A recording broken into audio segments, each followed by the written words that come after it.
Dans 5 secondes, c'est OK, c'est parti.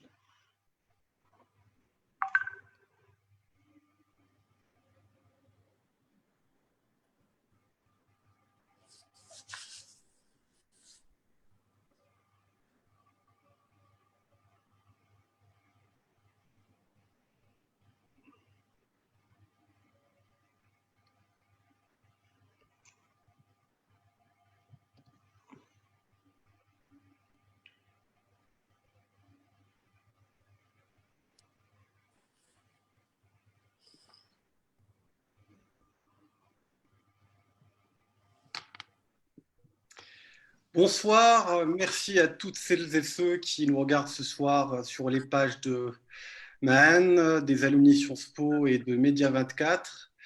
Alors le mouvement Mahan est très heureux d'organiser cette deuxième session avec les alumni Sciences Po Maroc. Alors on a prouvé chez Mahan qu'on aime la culture du débat, l'échange des idées, et on fait vivre cette philosophie depuis un an maintenant, depuis notre création en mars 2019.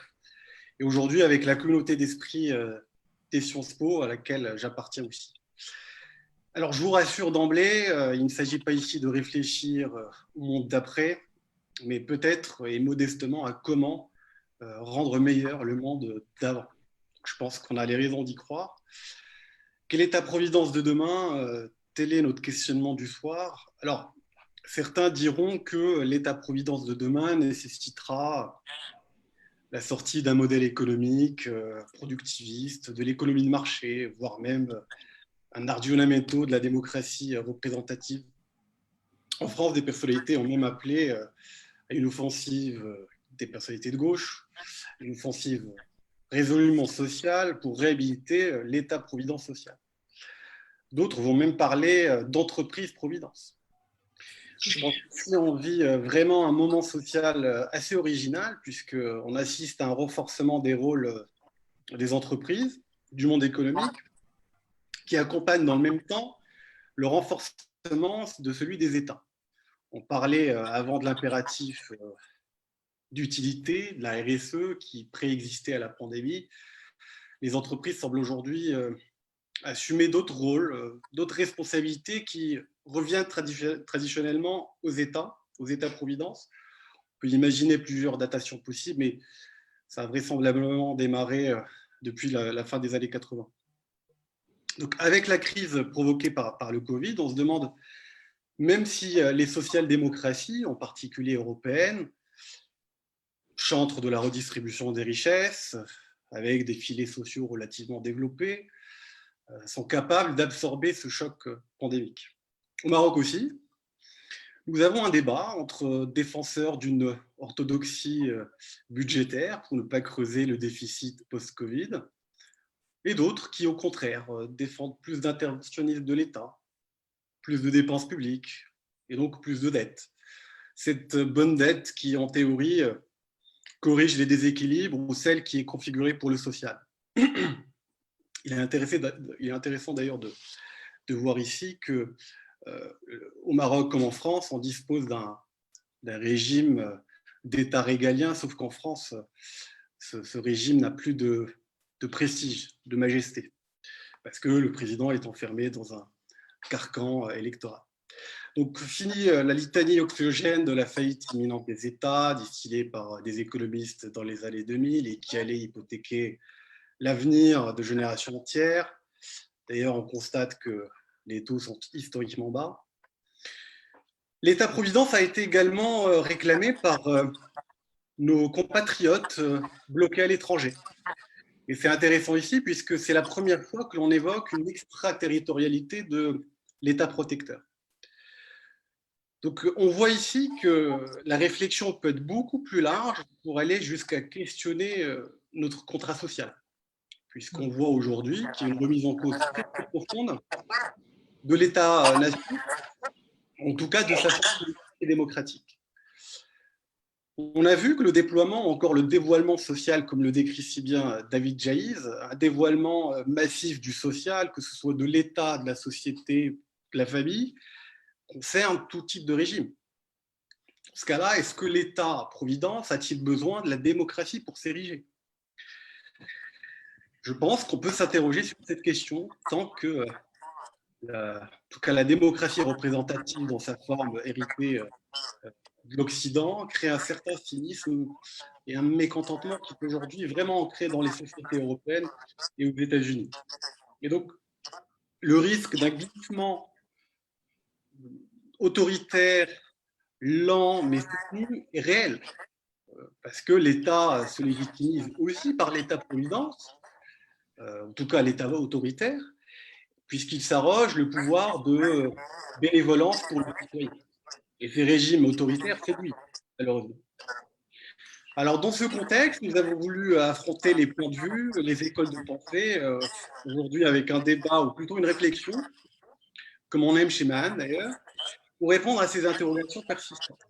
Et on espère publier dans un avenir proche des propositions en ce sens, voire même une prise de position forte, puisqu'on aime miser sur notre indépendance et notre audace pour prendre position sur la vie politique de notre pays.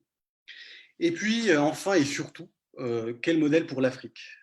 Peut-être que finalement, c'est le moment pour notre continent d'inventer ses propres modèles, son propre mécanisme d'absorption des inégalités et de protection sociale.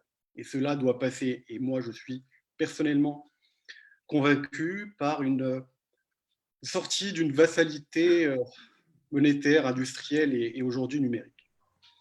Donc nous allons essayer de répondre à ces questions durant ce live avec 3 intervenants que je remercie encore une fois du fond du cœur d'avoir accepté notre invitation. 3 penseurs qui comptent, 3 penseurs de sujets qui montent. Alors je cède le micro à Smail Hariqi, président des alumni Sciences Po, et ensuite Nabil Adel, économiste et chercheur, membre du pôle politique de Mahan, animera ce live avec vous. Merci encore. Merci Hamza. Quelle belle façon de finir les soirées du Ramadan avec une telle réunion en si bonne compagnie, avec un tel plateau. Et je souhaiter particulièrement la bienvenue à Madame la Ministre, Madame Touré. C'est le fruit d'une belle collaboration aussi entre les alumni de Sciences Po et Mahan. Notre deuxième opération. Les choses pendant ce mois de Ramadan et ce confinement ont été, je dois dire, très fécondes en matière de réunion. Et nous avons été extrêmement actifs pour animer notre communauté de plus de 700 membres d'anciens élèves de Sciences Po Paris au Maroc. Je ne vais pas m'étendre plus. Je me félicite aussi de pouvoir vous entendre débattre sur un sujet aussi intéressant et aussi d'actualité. De plus, il est formulé d'une façon très pertinente parce qu'on va véritablement directement au cœur du problème. On ne va pas se perdre en méandres et en débats inutiles. Donc, je suis ravi d'être là ce soir. Je souhaite la bienvenue à tout le monde. Et je vous remercie encore de votre présence et votre participation. Et je cède sans plus tarder la parole à Nabil.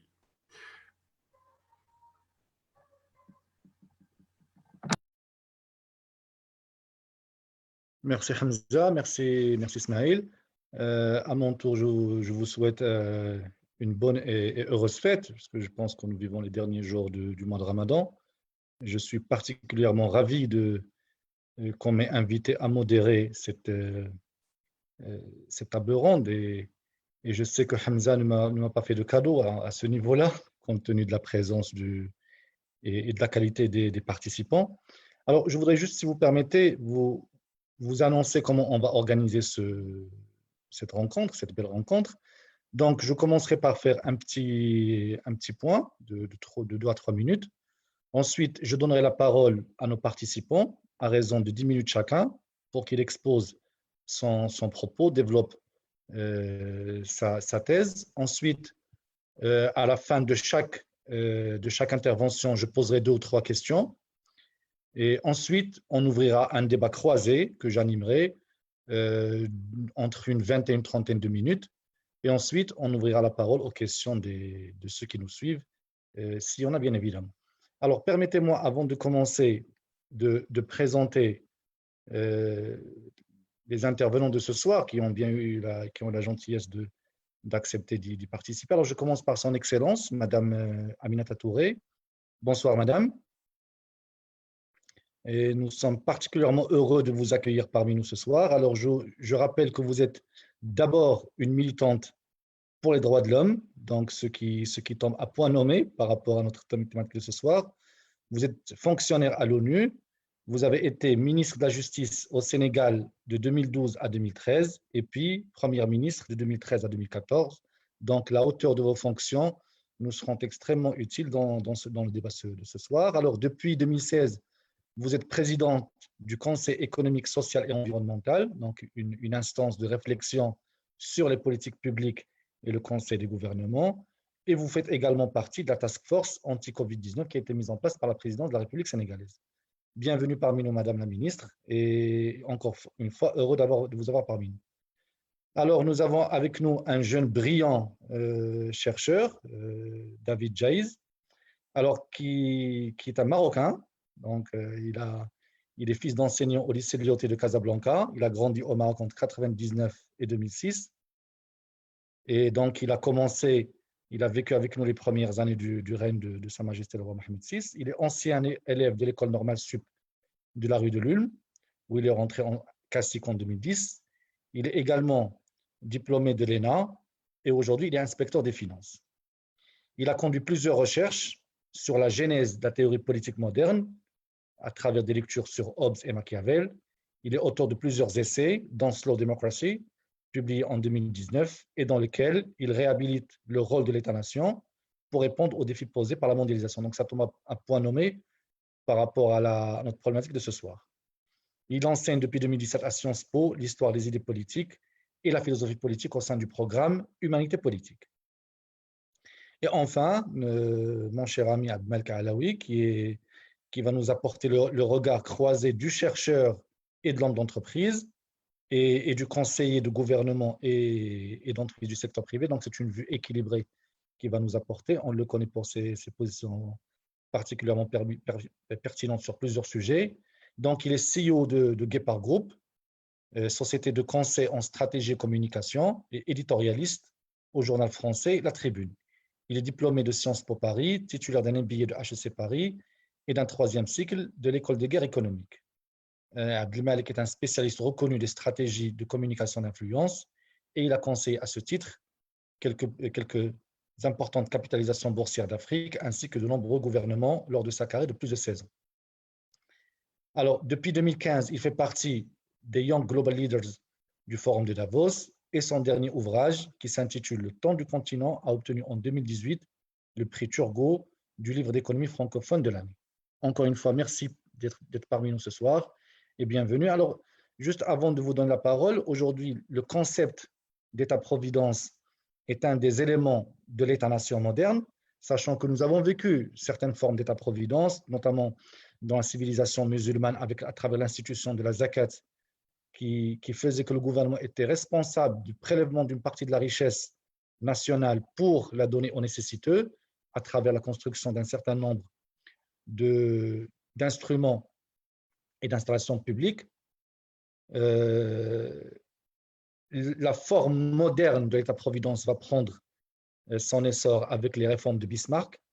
On verra en France les réformes du mouvement populaire dans les années 30, et puis à partir de la Deuxième Guerre mondiale, à partir de la fin de la Deuxième Guerre mondiale, cette notion a pris tout son envol avec les 30 glorieuses. On a commencé par le gouvernement britannique et ensuite les autres pays développés à l'économie du marché lui ont emboîté le pas dans une dynamique keynésienne qui s'est voulue une tentative de sauver l'économie capitaliste de l'effondrement dont avait précipité la crise de 1929.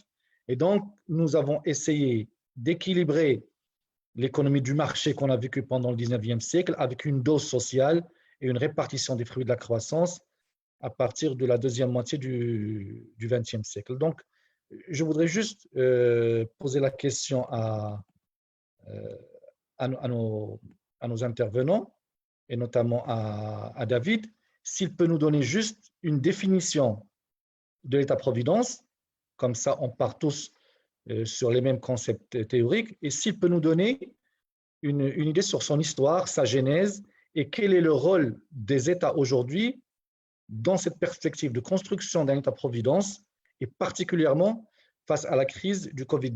Enfin maintenant, excusez-moi, l'Académie française a tranché, alors ce n'est pas le Covid, c'est la Covid-19, donc de la Covid-19. Donc, David, vous avez 10 minutes, et ensuite, je reprends la parole. Merci. Merci Nabil pour cette introduction. Merci aux invités avec qui j'ai le plaisir et l'honneur de partager la scène ce soir, la scène virtuelle. Madame la ministre, Abdelmalek, plaisir d'être avec vous. Alors moi, je vais vous parler d'État-providence, mais je vais aussi vous parler de nation et de mondialisation. Je ne crois pas que le Covid soit une crise de la mondialisation en tant que telle, comme on l'entend beaucoup ici et là. Mais j'ai soutenu dans plusieurs articles que c'était une crise dans la mondialisation, c'est-à-dire que c'est une crise en quelque sorte d'emblée globale, une crise monde, pour reprendre l'expression de mon maître, l'historien Fernand Braudel. C'est une crise monde en cela qu'elle a un pouvoir de reconfiguration de l'économie mondiale extrêmement fort. Nous n'avons jamais, où que nous soyons, en France, au Maroc, au Sénégal, aux États-Unis, en Chine, à Singapour ou autre, nous n'avons jamais autant pris de nouvelles du monde. Chaque soir, nous comparons fiévreusement les courbes épidémiques, nous comparons les systèmes de gouvernance, nous regardons ce que font les régimes autoritaires versus les démocraties, combien de morts au Brésil, la vague va-t-elle arriver en Afrique? Et en un sens, cette crise est un véritable exercice de benchmarking politique à l'échelle globale. Par ailleurs, j'appelle cette crise une crise monde parce que la rapidité de propagation de cette crise est très liée à nos interdépendances. Il y a eu une infographie du New York Times que je vous recommande chaleureusement qui montre la propagation chronologique du virus à partir de son foyer initial de la ville de Wuhan en Chine. Et on voit que la propagation du virus, tant sur le territoire chinois que dans le monde entier, suit les cartes des voies aériennes. C'est pour cette raison que le virus est arrivé d'abord en Europe de l'Ouest et aux États-Unis, qui sont les plaques aériennes les plus denses de l'espace aérien intercontinental et qui sont des espaces de transit à la fois pour des touristes, des voyageurs d'affaires, des travailleurs, etc.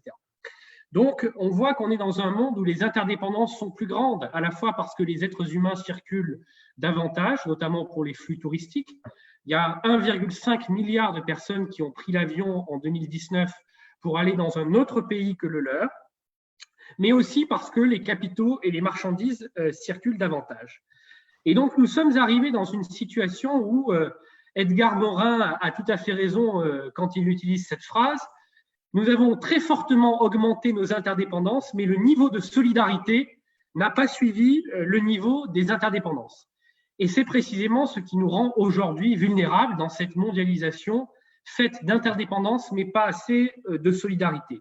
Par exemple, 75% des industriels américains ont découvert que leur chaîne de production était perturbée du fait de l'arrêt des lignes de production chinoises en janvier et février. Pour les raisons très simples qu'il y a des chaînes de valeur mondiales avec des sous-traitants en cascade et que parfois, quand vous êtes un industriel, vous connaissez votre sous-traitant de premier niveau, parfois votre sous-traitant de deuxième niveau, c'est-à-dire le sous-traitant du sous-traitant, mais les chaînes de sous-traitants, ça se fait parfois à 10 ou à 12 niveaux et il se trouve qu'il y a toujours à un moment ou à un autre, en tout cas pour 75% des industriels américains, et c'est à peu près pareil en Europe, des industriels chinois ou des industriels en Asie du Sud qui sont impliqués. Alors, face à cette crise monde, en quelque sorte, on a eu une réaction d'abord nationale. On l'a beaucoup déploré en Europe, puisque les différents pays européens ont fermé leurs frontières de manière un peu anarchique. Mais je crois que ça n'a rien de choquant, parce que ce que je soutiens, c'est que le niveau national, c'est en réalité le terrain d'expression privilégiée du social. Alors, il y a du social à tous les niveaux. Il y a du social au niveau local, il y a des solidarités de proximité, il y a du social au niveau international, puisque ce que nous sommes en train de faire entre trois pays, c'est une forme de socialité. Mais le social politiquement organisé, dans des États-providence ou dans des États sociaux, il s'est construit autour de la nation. Vous me demandiez tout à l'heure, Nabil, ce que signifiait l'État social ou l'État-providence de ce point de vue, eh bien, je dirais que c'est un système de solidarité organisé sur une base nationale par l'État. Donc, c'est une forme d'objectivation de la solidarité. Il y a des solidarités familiales, intrafamiliales, il y a des solidarités amicales. Le fait qu'un grand-parent donne de l'argent à ses petits-enfants, c'est de la solidarité. Ça peut être de la solidarité monétaire, mais ce n'est pas l'État-providence. L'État-providence, c'est l'objectivation d'une solidarité par l'État.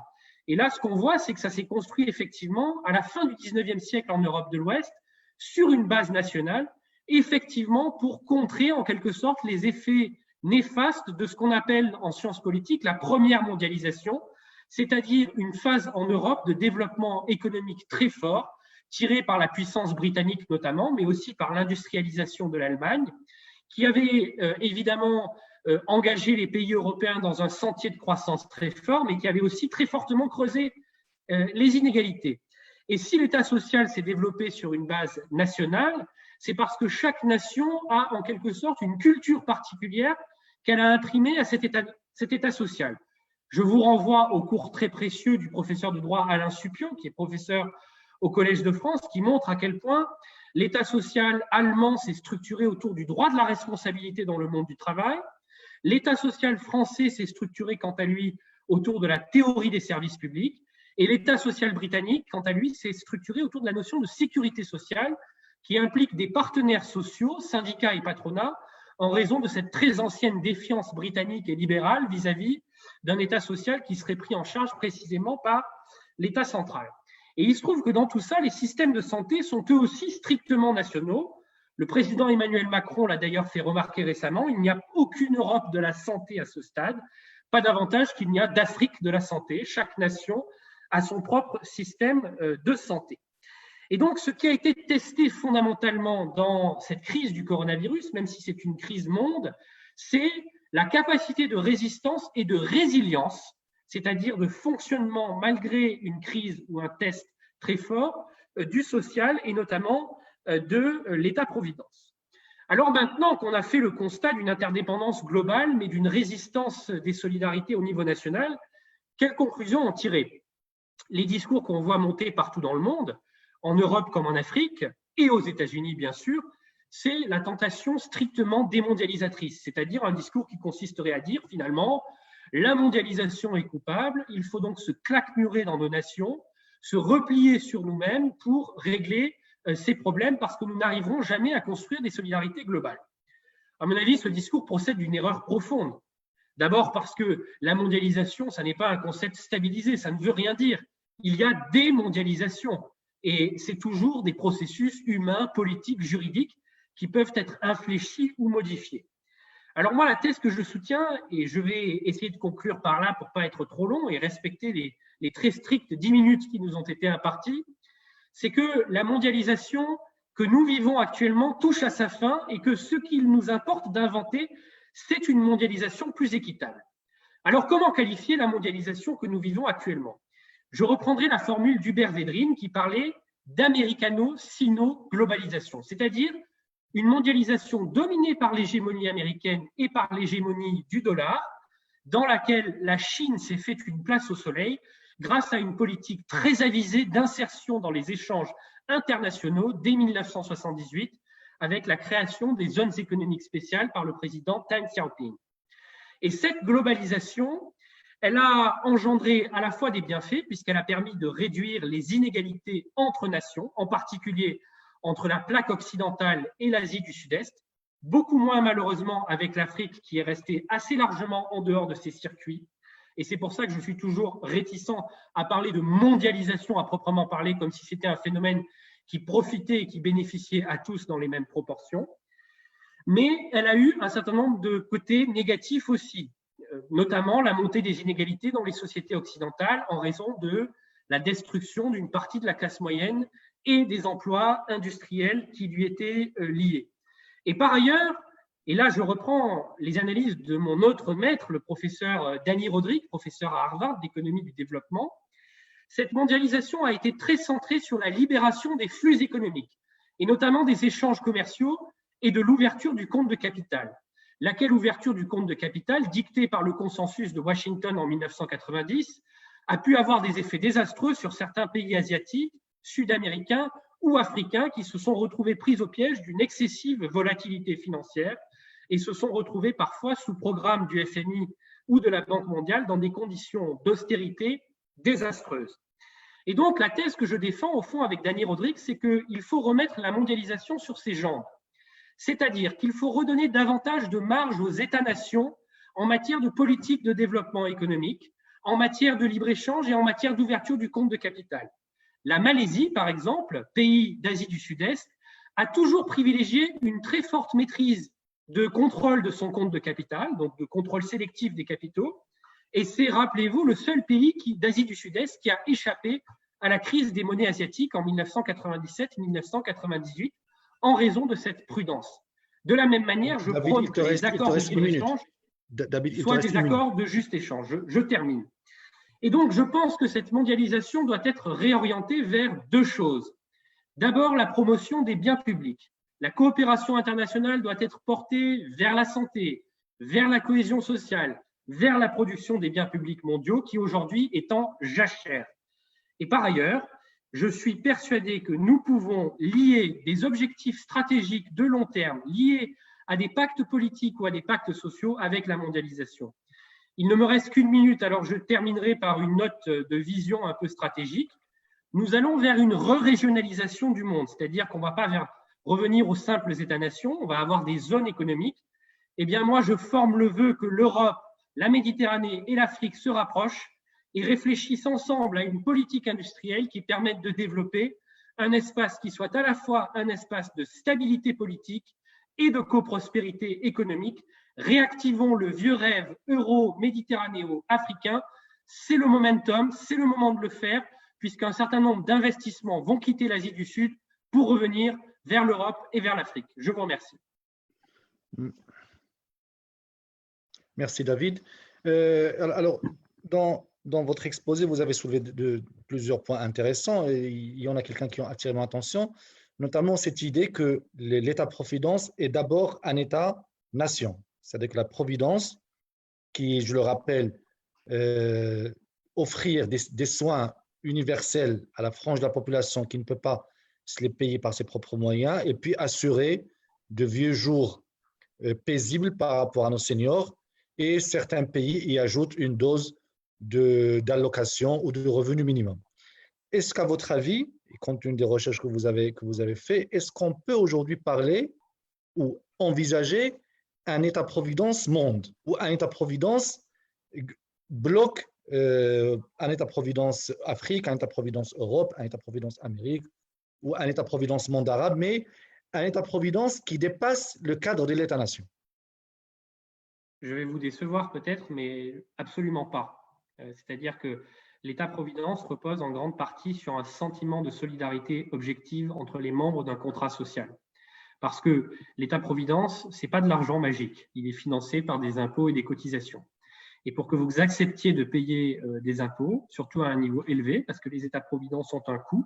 Aujourd'hui, en France, la dépense sociale, c'est l'essentiel de la dépense publique française. C'est à peu près 65% de la dépense publique en France. Eh bien, il faut que vous vous sentiez lié par un sentiment d'obligation et de solidarité réciproque. Donc, il faut qu'il y ait un contrat social et un contrat politique. Et vous voyez, l'Europe aujourd'hui, c'est l'espace supranational le plus intégré du monde. Et vous voyez à quel point on a du mal à mutualiser en Europe des ressources fiscales.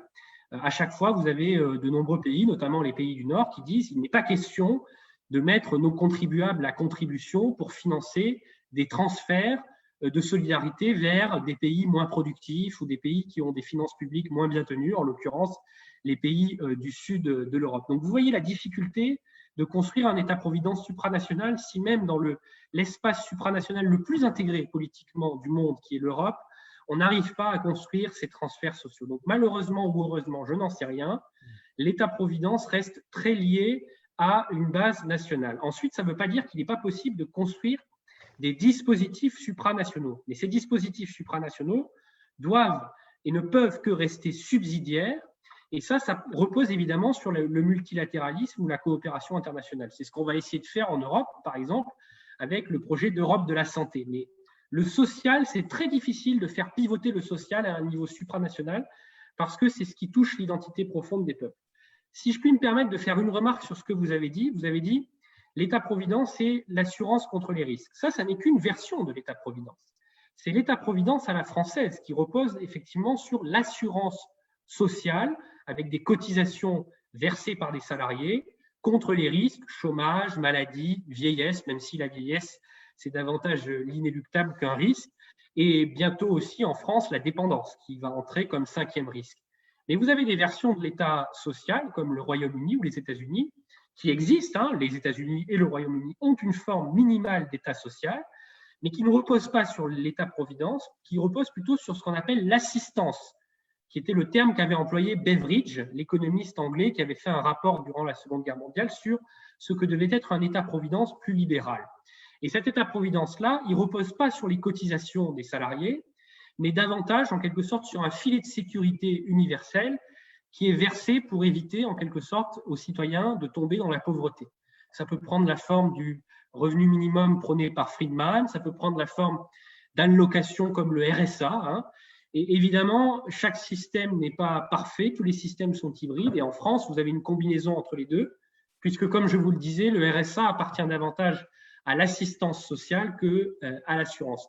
Donc, vous voyez, à chaque fois, ça correspond à un contrat social, ça correspond à des préférences collectives qui doivent être discutées dans la société. Mais il est effectivement un risque social qui mériterait d'être mutualisé au-delà de l'État-nation. C'est ce que j'appelle pour ma part le risque systémique, c'est-à-dire les risques liés aux crises de la mondialisation, les crises dans lesquelles nous sommes exposés en tant que nous sommes interdépendants. En 2008, nous avons eu une crise financière qui était partie du marché du logement américain, mais qui s'est très vite propagée au monde entier, Europe et pays émergents en tête. En 2019, nous avons eu une crise pandémique qui est partie d'une ville industrielle chinoise, mais nous voyons qu'à chaque fois, ce sont nos interdépendances qui accélèrent la propagation de ces crises. Et dans ce contexte-là, il est très important de réfléchir à la définition effectivement d'un système de filet de sécurité supranational pour nous protéger contre ces risques spécifiques que j'appelle les risques systémiques.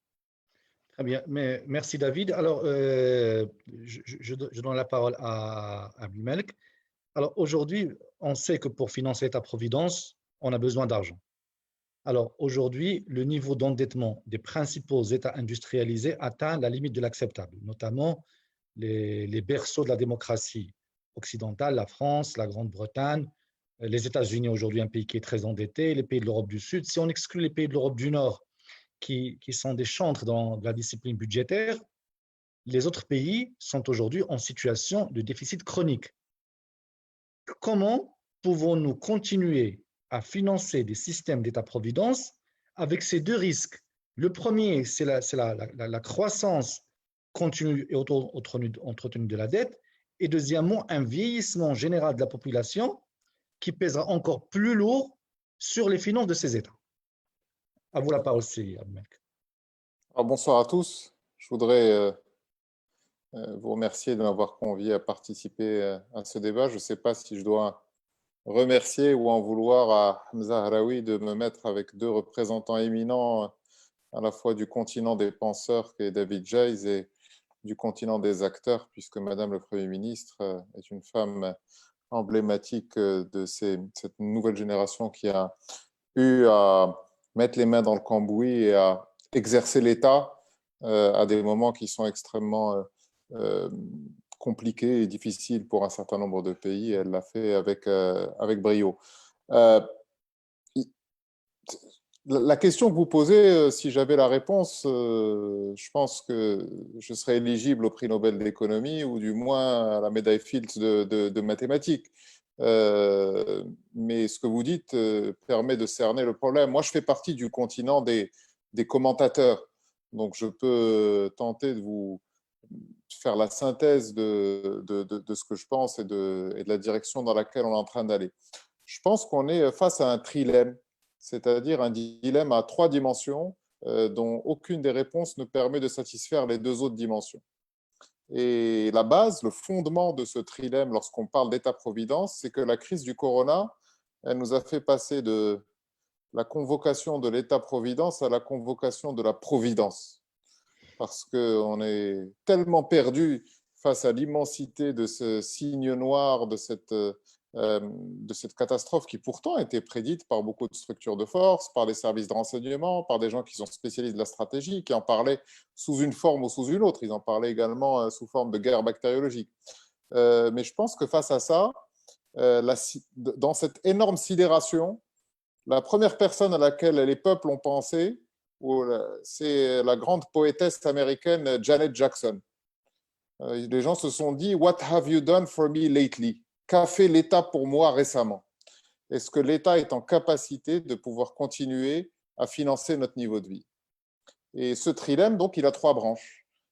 Il a une première branche qui est économique. La naissance des géants du net a créé une richesse formidable, mais a accru les inégalités.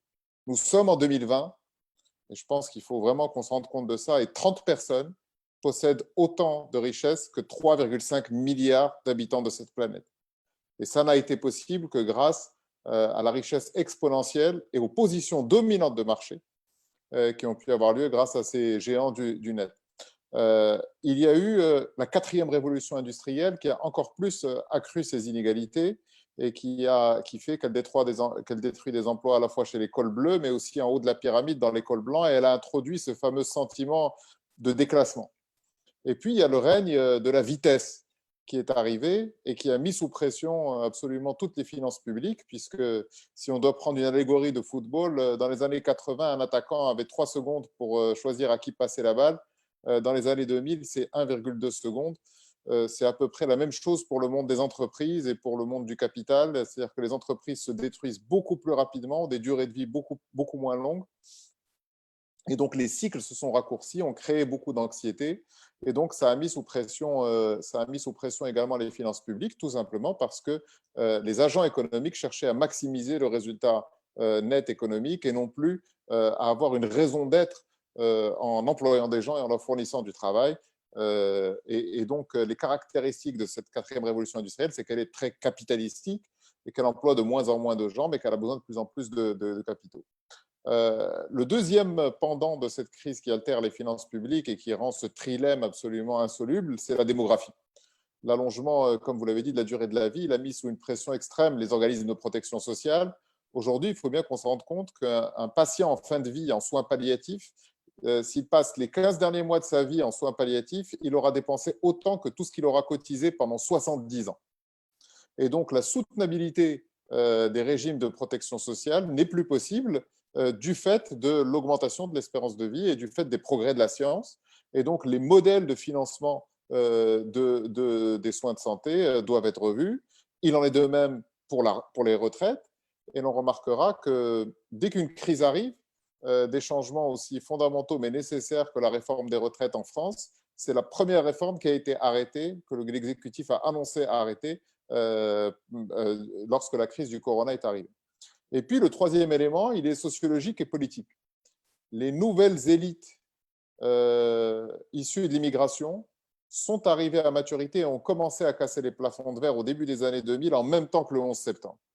Et donc, il y a un choc énorme qui s'est passé lorsqu'on a vu arriver des générations de gens d'origine musulmane ou d'origine subsaharienne ou d'origine africaine qui sont arrivés en responsabilité, pas uniquement en France, parce qu'on a tendance à beaucoup parler de la France, mais également au Danemark, qui a des traditions d'intégration, en Hollande, où il y a eu le meurtre de Theo Van Gogh, et on a eu cette montée des nationalismes et cette montée du racisme qui fait que ça a également transformé énormément les sociétés et ça les a mises toutes ensemble sous pression. Et donc, cette triple dynamique économique d'une part, 4e révolution industrielle, transformation des tissus productifs, plus de difficultés à récolter l'impôt, plus d'évasion fiscale aussi, parce que les géants du net sont beaucoup plus liquides et leur contribution à la levée de l'impôt devrait être beaucoup plus importante. Pression démographique, vieillissement de la population et difficulté à mettre en place les réformes, mais également cette nouvelle sociologie politique. Ils nous mettent dans une équation absolument impossible. On veut plus d'État, on veut plus d'État protecteur, mais on a de moins en moins de ressources. Et aujourd'hui, l'habitant de la planète qui se retrouve à dire « je veux que l'État mette de l'argent dans des services publics de santé ou dans des services sanitaires », n'est même pas en capacité de savoir comment est-ce que l'État pourra le supporter. Et surtout, il y a un élément essentiel dont David a parlé, qui est l'acceptation de la notion d'impôt. Et puis, j'aimerais qu'on réfléchisse tous ensemble à quelque chose.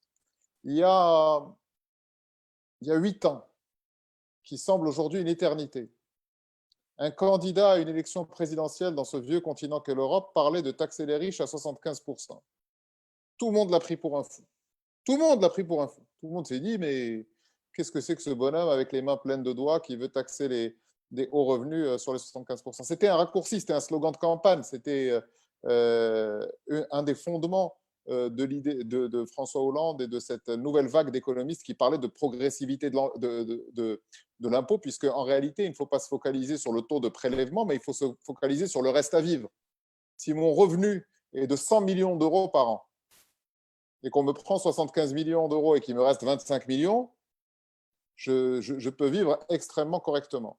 Et donc, cette triple pression dont j'ai parlé pour le modèle d'État-providence, elle a eu des gens qui y réfléchissent depuis plusieurs années pour essayer de trouver des solutions. Ce n'est pas un hasard si de nouveaux économistes, comme ceux qu'a cité David Jayes, mais encore Thomas Piketty ou Ricardo Hausmann, qui a parlé sur les questions de coproduction, de colocalisation et de baisser cette espèce de diktat de la montée de la chaîne de valeur, ont émergé et sont arrivés auprès du public. Ce sont des éléments qui participent du fait que toute cette crise, il y avait déjà des gens qui étaient en train de se rendre compte que les disparités ne sont plus soutenables.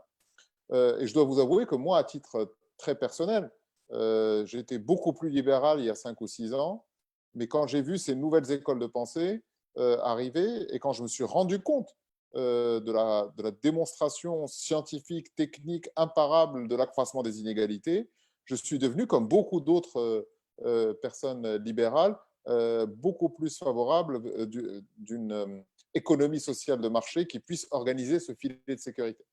Alors, pour terminer, le serpent de mer, c'est évidemment la question de la dette, puisque maintenant, il y a des gens qui veulent qu'on crée des mouvements de dette perpétuelle comme une espèce de montre à tourbillon qui puisse ne jamais s'arrêter. Je pense que la solution monétaire, et en tout cas la crise du coronavirus l'a montré, est vraiment arrivée à ses limites. Est-ce qu'on va aller vers des taux négatifs maintenant en zone euro ? Mettre un hélicoptère de pognon maintenant pour essayer de faire redémarrer l'économie ne servira vraisemblablement à rien. Il y aura des effets d'éviction vers les investissements et il y aura des effets vers des zones qui seront en capacité de pouvoir donner un return, même s'il est modique. Et donc, je pense qu'il y a véritablement quelque chose à réinventer. La grande difficulté, c'est que très vraisemblablement, nous sommes en train d'assister à la fin d'une certaine forme de multilatéralisme tel que nous l'avons connu au lendemain de la Seconde Guerre mondiale. C'est qu'il est aujourd'hui impossible de pouvoir faire la conférence des bonnes volontés ou bien de pouvoir créer ce monde du donner et du recevoir que Léopold Sédar Senghor envisageait pour la suite de l'humanité, où l'altruisme viendrait remplacer le profit immédiat.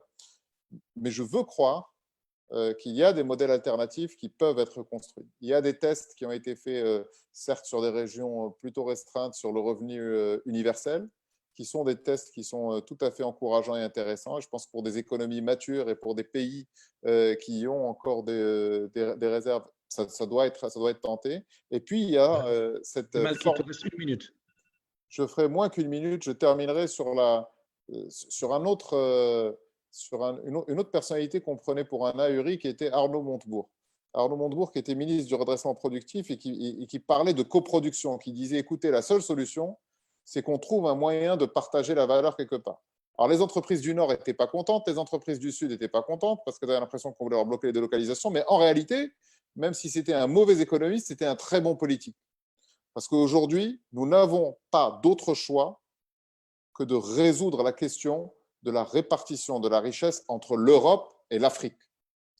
Parce que c'est une question qui est absolument centrale et qu'il faut qu'on rappelle des vérités extrêmement simples. En Europe, 500 millions de personnes, majoritairement blanches, plutôt vieilles et riches, ont beaucoup de difficultés à partager une partie de leur richesse. et souvent se plaignent lorsqu'il y a 1 million d'immigrés à leurs frontières.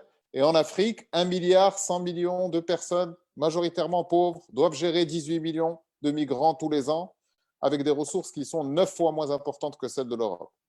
Donc, à un moment, il faut qu'on se rappelle les mots de Pierre Rabhi. L'Europe est riche parce qu'elle a pu exploiter pendant très longtemps les richesses de l'Afrique et notamment les industries extractives.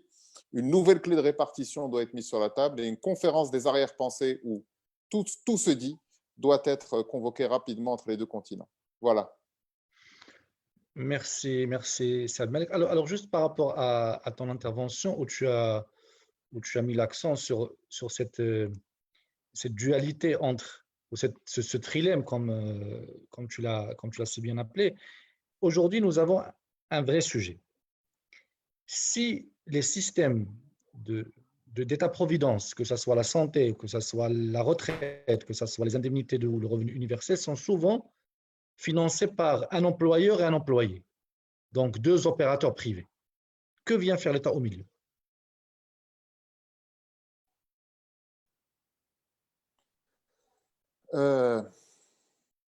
Très franchement, je me sens illégitime pour répondre à cette question. Est-ce que je peux utiliser mon joker et la donner à Madame le Premier ministre? Parce que franchement, je pourrais faire une réponse rapide ou faire une pirouette, mais je n'ai pas de prêt-à-penser pour une question qui est aussi fondamentale.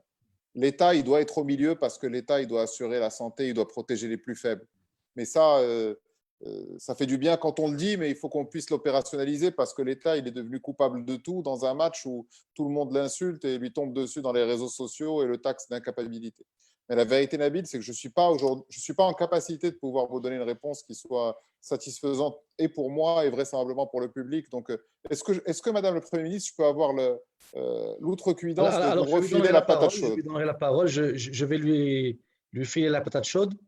Merci. Donc, alors, Madame, Votre Excellence, merci beaucoup encore une fois d'être parmi nous ce soir. Si vous pouvez ouvrir votre micro, c'est le moment. Alors, juste une chose, aujourd'hui, nous avons deux grands courants de pensée autour de cette histoire d'État-providence. Vous avez le courant qui dit l'État doit être au milieu, parce que l'État, c'est l'agent neutre et c'est lui qui peut répartir les rapports de force qui peuvent être déséquilibrés entre éventuellement des employeurs et des employés. Et puis, vous avez un autre courant. Et il se trouve que moi, j'ai fait le chemin inverse que Abdelmalek. Moi, j'ai commencé interventionniste et j'ai fini libéral. Je ne sais pas dans les 10 prochaines années ce que je deviendrai. Et puis, vous avez le deuxième courant qui dit, à partir d'un certain niveau d'intervention de l'État dans les relations entre individus, il vire vers la tyrannie et il devient un État autoritaire. Entre ces deux modèles, est-ce que l'Afrique doit choisir un modèle ou un autre? Et est-ce que l'Afrique est capable de générer son propre modèle d'État-providence? Alors, je vous remercie. Je voudrais saluer justement tous mes copanélistes et tous ceux qui nous suivent. Avant de venir directement à votre question, je voudrais peut-être donner mon point de vue sur le contexte assez particulier que nous vivons. Alors, tout à l'heure, je crois que c'est le premier intervenant, j'ai oublié son nom, mais je vais me le rappeler, disait que c'est une crise dans la mondialisation. Je serais légèrement en désaccord avec lui. Je pense que c'est une crise de la mondialisation. Et je peux vous dire que la perception que nous avons, en tout cas à partir du continent ou du Sénégal, et ça, je suis tout à fait, tout à fait ouverte. Évidemment, mes points de vue sont individuels, hein, ils n'ont rien d'institutionnel. Ce sont ceux d'Aminata Touré, une militante, effectivement. C'est qu'on a observé avec assez d'étonnement la rapidité avec laquelle on a eu une promesse complètement inversée. Alors, on avait vite fait de nous présenter le monde comme un village planétaire, et c'est exactement au contraire. On a assisté justement très rapidement à un retour à des réflexes grégaires qui m'ont étonné, moi, personnellement, en 2020. Tout de suite, comme vous l'avez dit, il y avait peut-être une année avant, 2 milliards de personnes ont voyagé de par le monde et instantanément, tous les avions ont été cloués au sol, les frontières ont été fermées Et on a assisté à une sorte disons, de déliquescence accélérée de ce qui apparaissait comme un modèle intégré fort et un retour au réflexe vraiment ancien voilà, de fermeture sur soi-même. Et ça, c'est quand même une grosse crise. En tout cas, c'est une crise de la promesse de la mondialisation. Et ça, on ne peut pas ne pas s'y arrêter un instant. C'est-à-dire ce qui apparaît comme une fragilité instantanée face à justement une expérience ancienne de marché intégré. Voilà, on avait même vite fait de parler du citoyen mondial, évidemment pour ceux qui pouvaient avoir les visas et avoir les billets d'avion. Mais là, on retrouve la réalité des faits. En fait, il y a une mondialisation pour certains. C'est certainement les capitaux, c'est certainement voilà, ceux qui peuvent faire des affaires, mais tout de suite, on s'est rendu compte que c'était également, disons, un mécanisme d'échange humain relativement superficiel. Et en tout cas, c'est la perception que nous en avons ici. Parce que l'interdépendance économique qui est réelle, on l'a vu, hein, les Français se battre avec les Américains sur un tarmac pour récupérer des masques fabriqués en Chine. C'était un bel exemple d'interdépendance. Voilà, c'était assez paradoxal. Mais le réflexe quand on est interdépendant, c'est de trouver des réponses collectives. Mais on a eu exactement l'inverse, laissant le sentiment que tout cela n'était qu'un leurre. Parce que si un virus qui voilà, commence en Chine, voilà, prend l'avion avec des touristes, des hommes d'affaires, se propage à une grande vitesse voilà, et crée une pandémie, bon, on se serait attendu à ce que la réponse soit une réponse collective. Et ça a été tout à fait le contraire. Je veux prendre le cas de l'Italie, qui pour moi m'a semblé assez particulier. Comme observatrice, l'Italie, c'est quand même bon, une vieille civilisation au cœur de l'Europe. Je n'ai pas beaucoup perçu de mouvement de solidarité envers l'Italie, qui est quand même un membre bon, à part entière de l'Union européenne. Donc, le sentiment que cela laisse pour un continent comme l'Afrique, c'était ce que nous percevions, nous, parce que faiblement intégré, l'Afrique compte pour moins de 2% des échanges internationaux, et de voir tout de suite que cette pyramide rapidement, disons, voilà, a l'effet contraire ou emprunte un chemin contraire, était quand même assez intéressant à observer. Donc, je considère que c'est effectivement une crise de la mondialisation. Maintenant, quels vont être les lendemains, ça, on va voir. Mais le sentiment que nous avons ici à partir du continent, c'est de dire une chose. D'abord, je rappelle que dès que la crise a commencé, il y a eu un mouvement d'expatriation. Enfin, tous les expatriés qui étaient là se sont fait rapatrier chacun chez lui.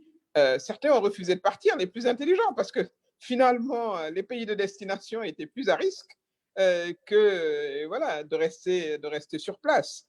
Donc, il y a eu tout de suite ces ruptures de solidarité qui, en réalité, restent beaucoup à construire. En tout cas, du point de vue de l'Afrique, nous avons beaucoup de choses à dire. Donc, tout cela pour dire que l'Afrique perçoit d'abord ce contexte comme une confirmation de, bon, la mondialisation, elle n'était pas réellement mondiale en réalité. Elle arrangeait, disons, des groupes particuliers, mais le citoyen africain, le paysan africain, la femme africaine, dans la mondialisation. Et c'est vrai qu'il y a quand même la mondialisation aussi des droits. Ça, je dois aussi également le reconnaître, hein, que nous avons bâti ensemble, disons, un corpus de droits humains qu'il faut continuer à défendre et qui peut être menacé dans une perspective de l'après-Covid. Donc, en résumé, ce contexte a d'abord affaibli terriblement la coopération internationale, le multilatéralisme. On a entendu le secrétaire général des Nations Unies faire beaucoup de plaidoyers, mais l'ONU elle-même a été relativement marginalisée hein, dans ce processus. L'OMS elle-même fait face à une crise sans précédent avec un de ses contributeurs qui demandent une enquête qui finalement d'ailleurs va se faire. Donc la première victime collatérale, je dirais, ça a été le multilatéralisme qui est quand même, disons, le corollaire de la mondialisation. Donc on a une dichotomie entre la circulation des capitaux, la circulation, enfin la générescence de profits qui ne tient pas compte des frontières en particulier, mais en même temps, disons, l'aspect gestion, gouvernance mondiale, disons, dans ce contexte-là, ne s'est pas matérialisé. Alors, l'Afrique dans tout ça. L'Afrique, on lui prédisait des millions de morts, il n'y en a pas eu. Le Sénégal, nous avons eu 32 décès, et ce n'est pas par hasard, c'est ni le climat, ni, disons, un système immunitaire extraordinaire, parce qu'il y en a qui meurent quand même du Covid-19 en Afrique, mais c'est quand même des États qui ont pris en charge, disons, leur destin, parce qu'il n'y avait pas le moyen de faire autrement. Tout le monde était parti, les médecins qui soignent les malades ici à l'hôpital Fann, qui est l'hôpital de référence, ce sont des Sénégalais à part entière, c'est des Sénégalais qui discutent et essayent de trouver des solutions, créent des respirateurs artificiels à partir de l'université de Thiès, voilà, interrogent les différentes thérapies, etc.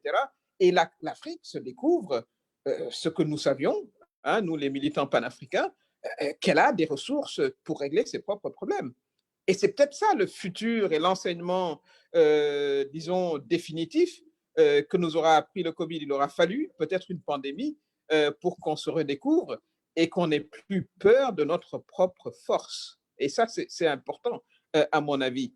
Ça pose tout le débat sur quelle va être la relation entre l'Afrique et le reste du monde. C'est des relations qui vont continuer, mais qui, à mon avis, devraient se reconfigurer très sérieusement.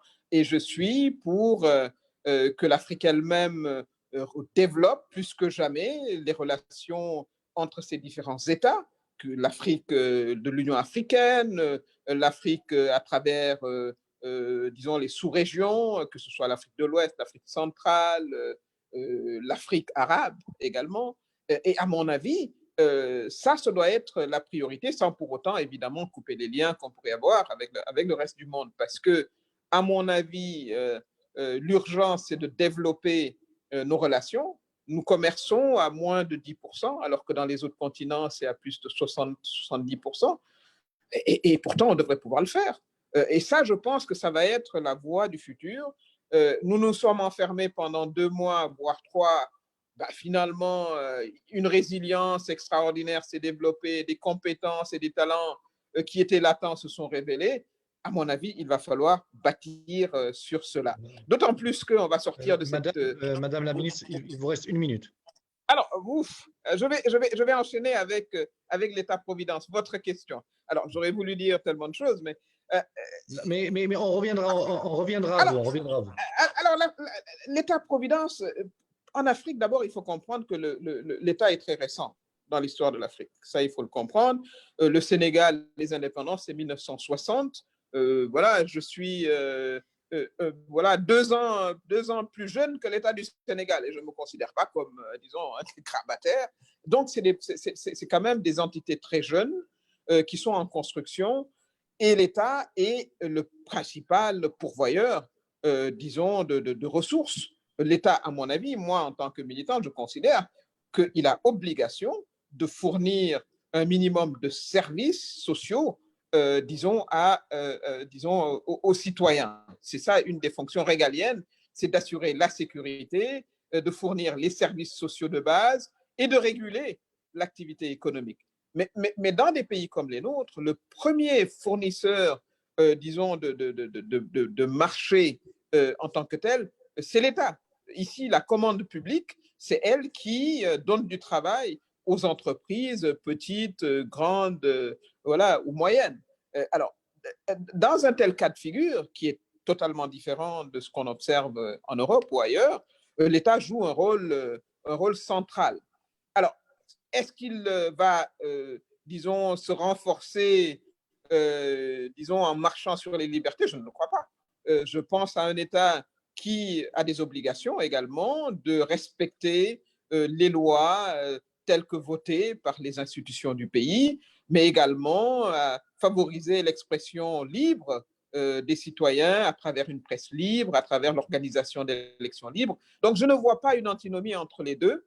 Et à mon avis, si l'État veut survivre comme entité stable qui bénéficie de la confiance des citoyens, il va falloir que cet État délivre justement cette promesse de sécurité sociale, de sécurité sécuritaire, notamment dans le contexte du Sénégal, nous sommes dans le Sahel, même si nous ne sommes pas touchés, mais également en étant un acteur économique, parce que c'est le premier acteur économique d'État en Afrique et au Sénégal en particulier. Donc, la question se pose relativement différemment chez nous. Évidemment, l'État va se retrouver à devoir gérer la question de la nouvelle monnaie. On va en parler, l'écho. Mais ce que je peux vous dire, pour vous passer la parole, je dépasse mes 10 minutes, c'est que je vois, moi, une perspective très intéressante pour l'Afrique. Aujourd'hui, l'idée de pouvoir compter sur ses propres forces, plus que jamais, nous interpelle. On ne voyage pas depuis 3 mois. Donc, même les dirigeants, disons, les plus puissants de l'Afrique, s'ils devaient se soigner, ils se soigneraient dans leurs hôpitaux avec leurs médecins. Et donc, c'est quand même une nouvelle réalité qui se pose à nous. Et les succès qui ont été engrangés dans cette lutte contre le Covid-19, à mon avis, doit être renforcé. Je disais récemment à un ami, il est temps que l'on développe quand même notre industrie, que des clous, des boutons, des chaussures ne nous viennent plus de si loin, si on a d'autant plus qu'on a les compétences sur place. Donc, ça pose également la question du marché africain, de la zone libre africaine et beaucoup d'autres questions. On aura l'occasion de revenir à tous ces points plus tard dans la discussion. Mais c'est vrai que vous avez posé beaucoup de questions qui sont pertinentes et qui ont été soulevées par David et par Abdelmalek. Alors, David avait une position qui disait que la solidarité est d'abord se fait à l'intérieur d'un État, ce qui a du sens, et on le voit aujourd'hui en Europe où on a du mal à faire jouer cette solidarité entre les pays européens alors que c'est l'espace le plus intégré. De l'autre côté, Abdelmalek qui nous dit, mais écoutez, l'Europe doit apprendre à partager, pas partager, mais au moins une partie de ses ressources qui doivent aller à aider des pays qui ne peuvent pas sortir de la spirale du sous-développement sans une injection massive, sachant que l'Europe en a bénéficié avec le plan Marshall. Aujourd'hui, nous sommes devant ce qu'on peut appeler le paradoxe de l'État-providence. Et là, je voudrais interpeller David, s'il le permet. Aujourd'hui, nous avons un dilemme. Pour financer l'État-providence, nous avons besoin d'argent. Donc, il faut soit s'endetter, soit augmenter les impôts. Or, pour financer d'une manière saine ces régimes, il faut faire croître l'économie. C'est la croissance qui permettra de financer ça d'une manière saine. Mais les prélèvements et la dette tuent la croissance à long terme. Et donc là, nous avons ce paradoxe du financement de l'État-providence. Soit la croissance d'un côté, soit l'endettement et la fiscalité de l'autre, sachant que l'un handicape l'autre. Comment vous pensez résoudre ce dilemme? Alors, sur la dernière affirmation qui est la vôtre, je serais un peu plus nuancé. C'est-à-dire que les prélèvements et la dette ne tuent pas la croissance par principe. Ça dépend des impôts, ça dépend du coût de financement de la dette, ça dépend des économies. Tous les travaux empiriques qui ont été développés ces dernières années ont plutôt tendu à balayer d'un revers de la main la courbe de l'affaire qui avait été dessinée sur une nappe dans un restaurant à New York et qui consistait à dire finalement que trop d'impôts tue l'impôt. Alors évidemment, oui, mais certaines études l'ont confirmé. C'est-à-dire que ça dépend vraiment de la base fiscale et pour ce qui est de la dette. Elle n'est ni totalement juste ni totalement fausse. Pardon? Elle n'est ni totalement juste ni totalement fausse. Voilà, c'est-à-dire que ça dépend des contextes. D'ailleurs, souvent en économie, quand on pose une question, l'économiste répond « ça dépend ». Pour ce qui est de la dette, c'est pareil. C'est-à-dire qu'aujourd'hui, le coût de financement de la dette, il est pour l'Europe, la France, l'Allemagne, les États-Unis de 0%. Donc, on peut s'endetter sans risque, sous réserve évidemment d'une remontée des taux. Mais la question initiale que vous posez et à laquelle Abdelmalek a fait référence tout à l'heure est très importante parce que, au fond, effectivement, nous sommes dans un monde de plus grande mobilité des facteurs capital et du travail très qualifié. Donc, ce sont des bases fiscales qui sont beaucoup plus difficiles à taxer parce que si vous commencez à taxer fortement le capital, ou fortement le travail très qualifié, vous avez cette menace effectivement d'un déménagement qui peut se faire en un clic de souris pour le capital et en quelques jours ou quelques semaines pour les travailleurs les plus qualifiés qui peuvent partir de Paris à Londres ou à New York ou à Casablanca ou à Dakar sans aucun problème.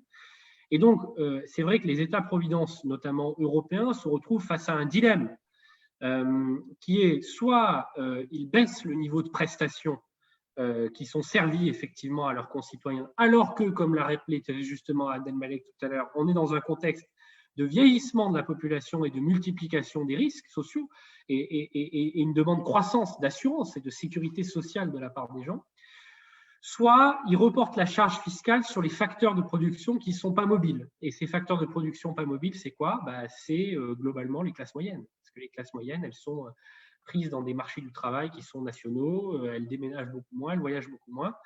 Et donc, vous avez tendanciellement, et ça, il y a des économistes qui l'ont montré il n'y a pas longtemps, une baisse tendancielle des impôts sur les top 1% ou sur le capital. Et à l'inverse, vous avez plutôt une tendance à l'augmentation des impôts sur des impôts sur le revenu pour la classe moyenne, enfin au niveau du revenu médian, ainsi que de la TVA, puisque la TVA, c'est une taxe à la consommation, donc c'est immobile par principe. C'est-à-dire que vous taxez la consommation dans le pays, de toute façon, vous n'avez pas, il y aura toujours de la consommation dans le pays.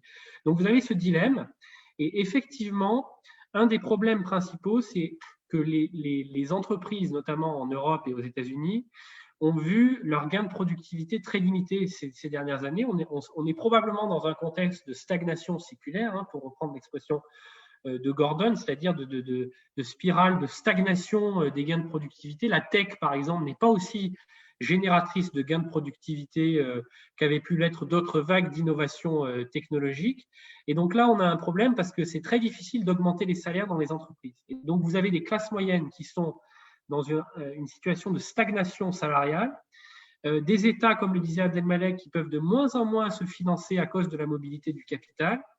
Et comme les entreprises en stagnation ne peuvent pas forcément facilement augmenter les salaires, les salariés se tournent de plus en plus vers l'État. Et donc, vous êtes dans une situation très paradoxale où l'État est en crise fiscale, il a moins de moyens de financement, et en même temps, les salariés se tournent de plus en plus directement vers lui sans passer par l'intermédiation de l'entreprise. Alors, il existe des solutions. Moi, en France, Abdelmalek parlait du revenu universel tout à l'heure, ça peut en être une. Moi, David, si tu permets, on viendra aux solutions tout à l'heure, quand je ferai un deuxième tour de table. Alors, je pense qu'Abdelmalek voulait réagir. Abdelmalek, vas-y. Oui, je voulais réagir parce que ce que vient de dire David m'a interpellé sur une des causes profondes pour qui sonne le glas de l'État-providence. Les responsables profonds de la crise de l'État-providence et de son incapacité à pouvoir être soutenable grâce à une meilleure récolte fiscale et une meilleure acceptabilité de l'impôt, c'est nous. C'est les gens qui sont autour de cette table et qui sont dans ce débat aujourd'hui parce que nous sommes les représentants de la côte est des États-Unis, nous sommes les représentants des élites qui sont bien formées, qui pourront travailler partout dans le monde, et nous sommes les représentants de cette classe qui est nécessairement tolérante, qui accepte très bien l'immigration, qui accepte bien une partie mais qui est réfractaire au partage. Et je pense que c'est important qu'on s'en rende compte aussi pour nos auditeurs si on veut aller vers le Maroc. Pensons bien le Maroc. Le Maroc, 70% de son économie est tenue par une technostructure francophone qui est entre Kenitra et El Jadida. Et cette technostructure francophone qui possède 60 à 70% du capital dans les grandes PME marocaines et du tissu entrepreneurial marocain, c'est une intelligentsia, une nomenclatura qui ne veut pas de l'État-providence, qui est un agent économique rationnel quand c'est le cas du Maroc, parce qu'elle estime que le niveau de prélèvement qui devrait lui être appliqué est un niveau de prélèvement qui est illégitime, puisque le contrat social qui la lie avec l'État lorsqu'on est entrepreneur, et pour être très pragmatique, on demande 5 choses à l'État lorsqu'on est entrepreneur dans un pays en transition ou en développement, ou même ailleurs. On lui demande de nous assurer les infrastructures, de nous assurer la sécurité, de nous donner l'éducation, de nous donner la santé, de nous donner la justice. Dans beaucoup de pays, seules 2 à 3 des conditions sont remplies. Et donc, l'agent économique qui est désobéissant fiscal, il est rationnel.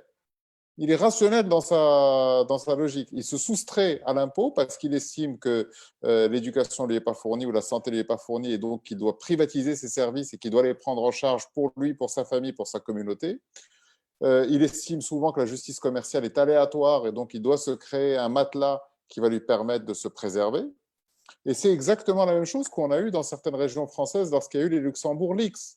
On s'est aperçu qu'il y avait les régions frontalières du Luxembourg, beaucoup d'artisans, de gens qui manipulaient du cash en France, qui estimaient que le niveau d'imposition en France était confiscatoire, avaient ouvert des trusts au Luxembourg dans lesquels ils détournaient, dans lesquels ils se mettaient des matelas. Et donc la réalité et mon sentiment profond que je partage avec vous, et je m'inclus dans le fait que nous, les élites bien formées, proches des villes balnéaires, en capacité de prendre un avion très rapidement et à l'aise aux Four Seasons de Dubaï comme à celui de New York, nous avons failli à notre mission de réhabilitation de l'État-providence, là où les élites qui nous ont précédés dans les siècles précédents se sont organisées pour justement construire un consensus national autour de l'État parce qu'elles voulaient créer une prospérité qui était mieux partagée. Et donc, je pense que c'est ça le cœur, c'est notamment pour les pays du Sud, c'est comment est-ce que, et je l'ai dit encore il y a quelques jours sous les auspices du président Hariri lors d'une réunion de Sciences Po, c'est qu'est-ce qu'on va faire? Que vont faire les élites qui sont détentrices du capital et qui sont in fine détentrices du pouvoir parce qu'elles peuvent actionner un certain nombre de leviers pour se réapproprier l'État-providence et pour mieux partager la ressource. Ça sera la question clé au sortir de la crise du Covid, notamment pour les pays en transition. Parce que une des pistes très intéressantes et totalement disruptives, je sais que le franc CFA est en train de changer, mais pour un pays comme le Maroc, on pourrait carrément changer de monnaie. Si l'on change la monnaie et que la monnaie actuelle, le dirham, tel que nous le connaissons sous sa forme, n'a plus cours, on obligerait tous ceux qui ont thésaurisé et qui ont des matelas chez eux à venir les changer auprès de la Banque du Maroc.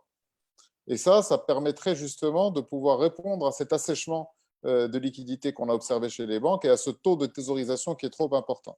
Mais je pense qu'il y a un sursaut qui doit être organisé de la part de ceux qui sont les plus forts, de ceux qui ont le plus accès au capital, qui ont le plus accès au réseau relationnel, qui ont le plus accès à la culture, qui ont le plus accès au savoir.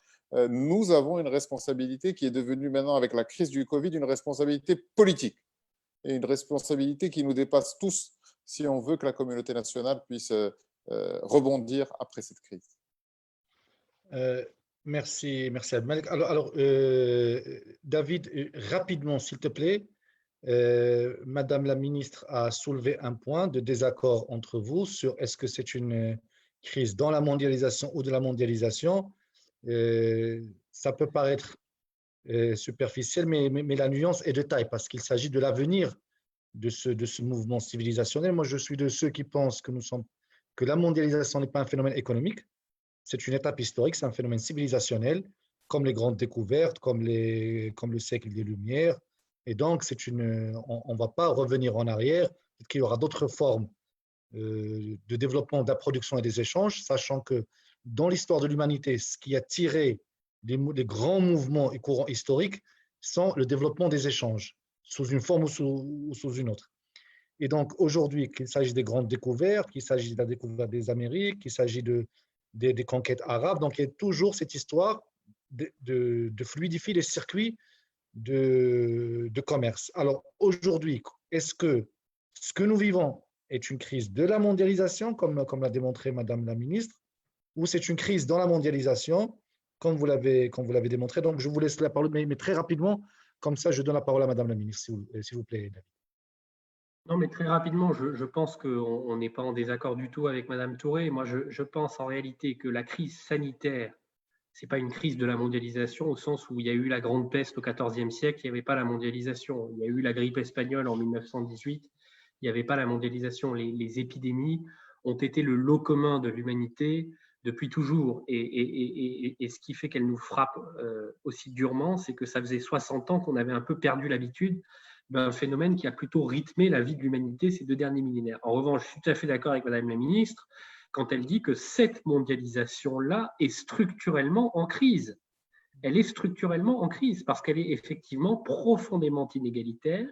parce qu'elle a construit des réseaux d'interdépendance sans solidarité, parce qu'il y a une crise très forte du multilatéralisme, notamment dans le domaine du droit du travail. L'OIT est en crise aujourd'hui. L'OMS, je ne vous fais pas un dessin avec le retrait de la contribution américaine.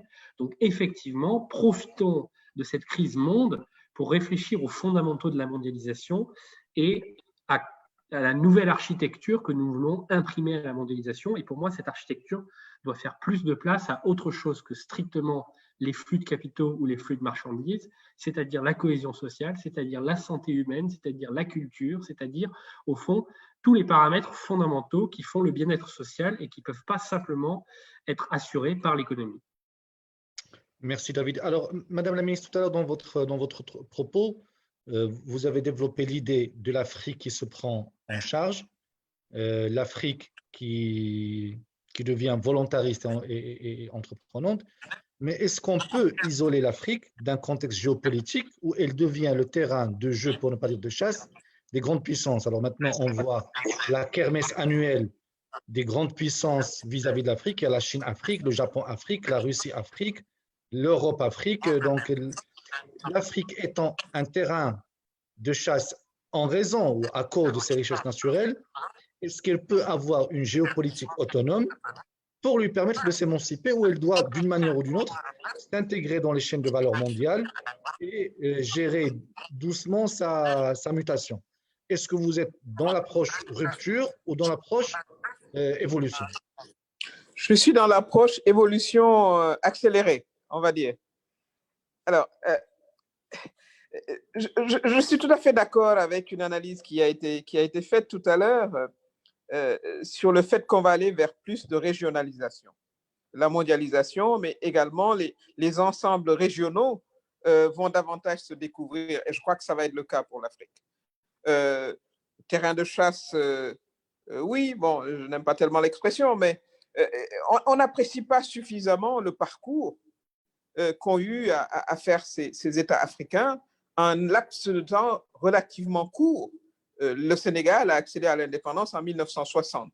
Et je peux vous dire que l'espérance de vie y est passée de 32 ans à plus de 62 ans, en un espace aussi court, avec une scolarisation universelle. Moi, quand j'étais en terminale, il n'y avait pas autant de filles qu'il y en a maintenant. Vous avez eu cette année, à l'entrée en 6e à l'examen, plus de filles que de garçons. Tout ça, c'est des progrès sociaux qui se sont faits malgré les grandes contraintes historiques. Nous n'avons pas eu le bonheur d'avoir cette accumulation de capital. Au contraire, et toutes ces richesses qui ont été enlevées, c'est vrai que la référence perpétuelle à tous ces phénomènes de spoliation paraissent lointains, mais ils ont toujours un impact actuel. Donc, il faut pouvoir apprécier le chemin qui a été parcouru très rapidement et qui doit s'accélérer. Moi, je suis dans une théorie de l'accélération, de l'intégration du continent. Je pense qu'il y a beaucoup de choses à faire.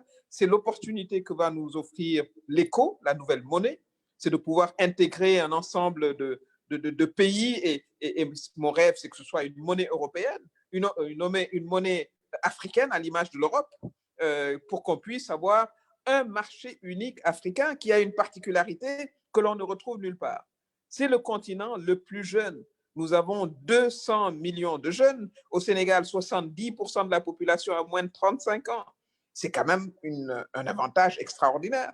Évidemment, c'est également beaucoup de défis pour cet État qui doit fournir de l'éducation, de la santé, etc. Mais il y a également des ressources qui sont inexploitées. L'Afrique détient 60% des terres arables actuellement dans le monde. Et si on sait qu'on va aller vers une crise de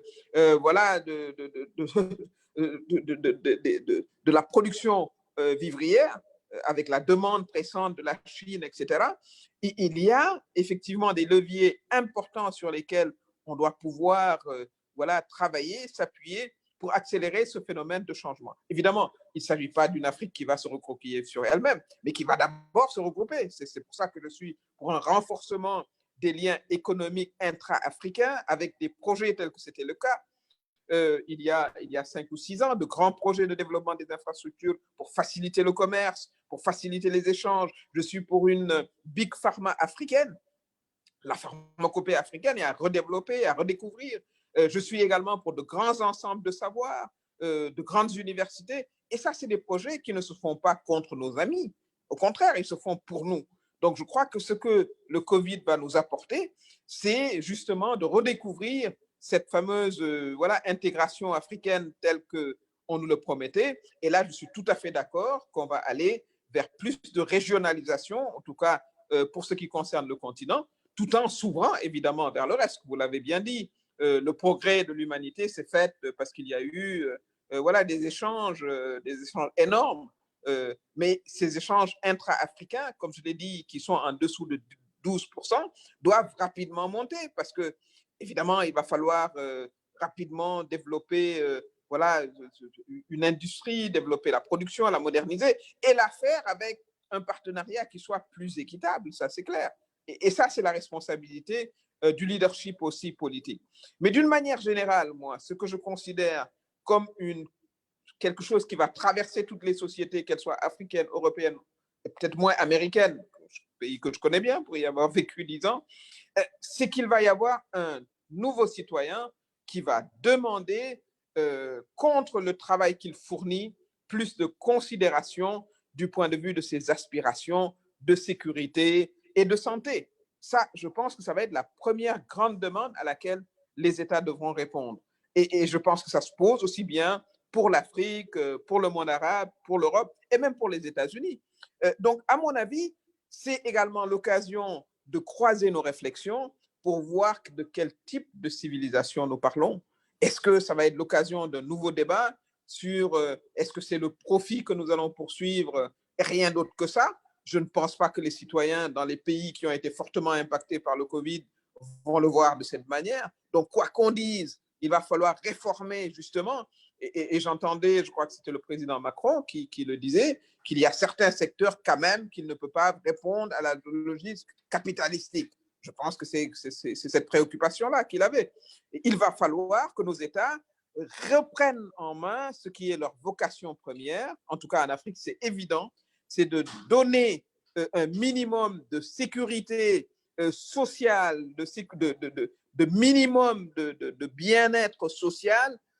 En contrepartie, vous avez une acceptation justement de l'impérium de ces États-là. Autrement, on va vers la déliquescence. Parce que ce qu'on a observé en Afrique, partout où vous avez vu des troubles, des coups d'État, des révoltes, c'est lorsque l'État lui-même était incapable d'assumer sa vocation première, qui est une vocation, quoi qu'on dise à l'origine. Pourquoi nous nous mettons ensemble sous le label d'un État? C'est parce que d'abord, nous considérons qu'il doit pouvoir nous assurer le minimum que l'on attendrait de notre condition d'humain.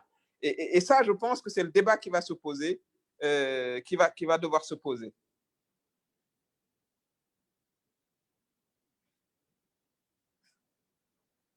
Je ne vous entends plus, malheureusement. Je vais profiter du panel pour sortir du sujet. Permettez-le-moi. Alors, puisque la monnaie africaine a été évoquée, je ne pourrais pas laisser cette occasion passer pour avoir l'avis des intervenants. Alors, Abdelmalek, quand on voit tous les problèmes que rencontre l'euro, avec cette absence de solidarité entre les pays, avec des niveaux de productivité différents, des niveaux de gestion des finances publiques différents, des pays qui refusent d'assurer des transferts à d'autres pays, est-ce que, en s'aventurant dans l'éco, on n'est pas en train de reproduire le même schéma que l'euro?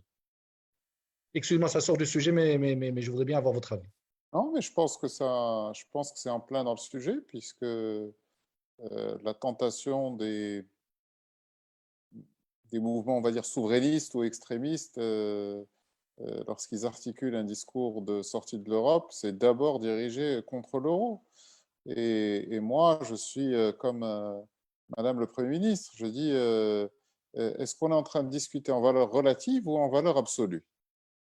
En valeur relative. Si je vous avais proposé il y a 30 ou 40 ans de sortir 20 pays du bloc de l'Est d'une situation de pays à revenus intermédiaires vers une situation qui est celle qu'ils ont aujourd'hui de pays plutôt avancés, ou si je vous avais dit il y a 40 ans que l'Espagne ou le Portugal seraient au niveau auquel ils sont aujourd'hui, grâce notamment à l'intégration européenne, est-ce que vous auriez signé tout de suite ou est-ce que les habitants de ces pays auraient signé tout de suite? Évidemment. Alors bien sûr, l'Europe, l'euro, Bruxelles, la Commission, le Parlement, c'est lourd, c'est compliqué, il y a des process, c'est difficile, il y a des gens qui ne sont pas contents, etc. Mais in fine, considérez cette région du monde qui, structurellement, tous les siècles, avait 2 ou 3 de ces enfants qui se tapaient dessus avec des bombes, des casques, des hussards, des invasions, des annexions, des régions qui ont appartenu tantôt à l'Allemagne, puis tantôt à la France, certaines parfois à l'Italie, d'autres à l'Angleterre. Une région du monde qui a connu une période de stabilité inégalée dans l'histoire de l'humanité, et l'euro, très vraisemblablement, avec toutes les imperfections qu'il a, y a participé. Et pour faire le lien avec le franc CFA, il y a bien sûr un mouvement africain, d'économistes africains, qui a eu ce sursaut, on va dire, de convocation d'un nationalisme panafricain pour attaquer le franc CFA en disant c'est la monnaie du colon, etc. Alors, il y a évidemment des éléments qui plaidaient en défaveur du franc CFA, comme il y a des éléments qui plaident en défaveur de l'éco. Mais la réalité, c'est la taille critique. Lorsqu'on est un pays de 4 millions, de 5 millions d'habitants comme le Togo ou comme le Bénin, que nous avons des économies qui s'enchevêtrent avec des zones de passage importants, est-ce qu'on a les moyens de pouvoir être dans des monnaies qui sont des monnaies différenciées? Moi, je pense que c'est une force. Je pense que la monnaie commune est une force, même lorsqu'il y a des pays qui sont à des niveaux de développement qui sont différents. Je pense qu'aujourd'hui, les gens n'en parlent pas, mais la Centrafrique se serait effondrée si elle n'était pas dans une monnaie commune. Se serait véritablement effondrée, aurait créé une zone…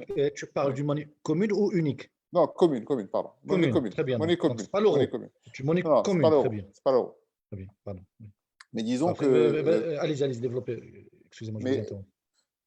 Mais si je le regarde en valeur absolue et que je me mets à mettre des termes tels que la souveraineté ou la possibilité pour des pays de pouvoir d'évaluer ou d'utiliser du quantitative easing ou des moyens non conventionnels pour financer leur économie, bah évidemment, il y a des pays qui sont favorables à pouvoir garder une monnaie par pays. Mais je pense que en tout cas pour l'Afrique francophone, qui est une des régions les moins bien intégrées de la planète, pas uniquement de l'Afrique, avoir une monnaie qui permette de faire converger les économies et qu'il y ait un dialogue entre les gouverneurs des banques centrales, qu'il y ait une coordination, pour moi, c'est quelque chose qui va dans le bon sens. Il est anormal qu'un colis de marchandises fasse plus de temps pour aller de Lomé à Lagos que de venir du Wuhan à Lomé. Donc il faut aujourd'hui et je pense que la monnaie, c'est symbolique c'est symbolique et utile en même temps pour pouvoir accéder à cet objectif de convergence. Très bien. David, vous en pensez quoi? Non, moi, je suis parfaitement d'accord et je salue aussi le basculement à l'éco. C'est un gage de stabilité supplémentaire pour un certain nombre de ces économies.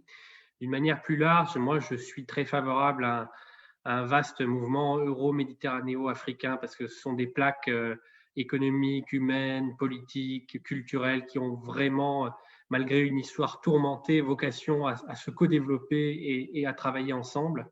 Et donc, ça suppose qu'on change très profondément notre regard, qu'on sorte des logiques asymétriques et d'aide publique au développement et qu'on entre vraiment dans des logiques de stratégie de long terme partagées. Et de ce point de vue, moi, je crois qu'il y a une opportunité assez unique qui va nous être offerte par ce ralentissement subi de la mondialisation, avec un mouvement qui était déjà à l'œuvre depuis les années 2010 de relocalisation. Alors, pas forcément de relocalisation d'ailleurs en Allemagne, en France, etc., mais de rapprochement des chaînes de valeur. La première raison d'ailleurs est la très forte augmentation du coût du travail en Chine. Le niveau des salaires en Chine aujourd'hui est probablement supérieur à ce qu'il est au Maroc ou en Roumanie. Et donc, il y a un rapprochement des chaînes de valeur qui va s'accélérer pour évidemment la sécurité des approvisionnements, qui va s'accélérer aussi parce qu'il y a une montée en puissance, on n'en a pas parlé assez ce soir, de la conscience écologique. Donc, on va vouloir taxer le fuel maritime, qu'on va vouloir ralentir la vitesse des bateaux. Et donc, il y a vraiment une opportunité de co-industrialisation ou de co-réindustrialisation, parce qu'après tout, cette industrialisation verte et à très haute technologie, elle doit être faite aussi bien en Europe qu'en Afrique, qui s'ouvre devant nous. Mais ça suppose évidemment un tout autre état d'esprit, des États stratèges, des États qui coopèrent entre eux. Et donc, il va falloir vraiment passer la surmultiplier sur ça. Et on est encore effectivement très loin du compte. Vous l'avez dit tout à l'heure, l'Afrique francophone est une des zones les moins intégrées du monde sur le plan économique. Le Maghreb arabe est très peu intégré aussi. Moi, j'avais réfléchi à l'époque aux liens économiques Tunisie, Maroc, Algérie. Et 99% des marchandises qui partent de la Tunisie vers l'Algérie, par exemple, transitent par Marseille ou par l'Europe. Donc, on est dans une situation qui est un peu grotesque. Et j'espère que la prise de conscience de cette crise Covid va être l'occasion de rouvrir cet agenda partagé économique et politique. Merci beaucoup. Alors on est à 2 minutes de dépassement par rapport au temps prévu. Alors, je vous donne rapidement le mot de la fin avant d'ouvrir la voie aux auditeurs. Alors, je commence par Madame la ministre. Un petit mot de la fin, si vous permettez. Oui, moi je considère que c'est une période qui peut être favorable à la redéfinition, disons, des rapports entre les pays, mais également à une plus forte prise de conscience au niveau des pays africains de leurs possibilités et d'inventer un futur proche différent qui s'appuie sur des ressources internes, des ressources aussi bien intellectuelles qu'économiques. Nous n'avons pas parlé du type d'économie que nous voulons développer, ça a été abordé tout de suite. Moi, je considère que dans un pays où 70% de l'économie est informelle, c'est-à-dire elle n'est pas tracée officiellement dans les comptes publics, il y a beaucoup de choses à faire. Cette perception de l'entreprise familiale, de la micro-entreprise, la prise en compte de l'entrepreneuriat des femmes, de l'inventivité des jeunes, tous ces leviers, à mon avis, qui se révèlent en période de crise, devront amener les élites, les États à réfléchir pour accélérer justement ce développement d'abord interne et cette intégration renforcée. La monnaie, il faut se rappeler que ce n'est qu'un outil. La première économie africaine, elle fonctionne avec le Naira, c'est le Nigeria, devant l'Afrique du Sud. Donc, c'est quand même un outil qui reflète la santé justement de ces économies-là. Donc, à mon avis, il y a une nouvelle période qui peut s'ouvrir en partenariat avec des ensembles plus grands. Je suis tout à fait d'accord. Je suis tout à fait d'accord qu'il va falloir néanmoins qu'on redéfinisse un peu les bases de ce partenariat-là, notamment aux yeux de cette grande catégorie d'Africains que sont les jeunes qui perçoivent le monde et se perçoivent différemment que leurs aînés.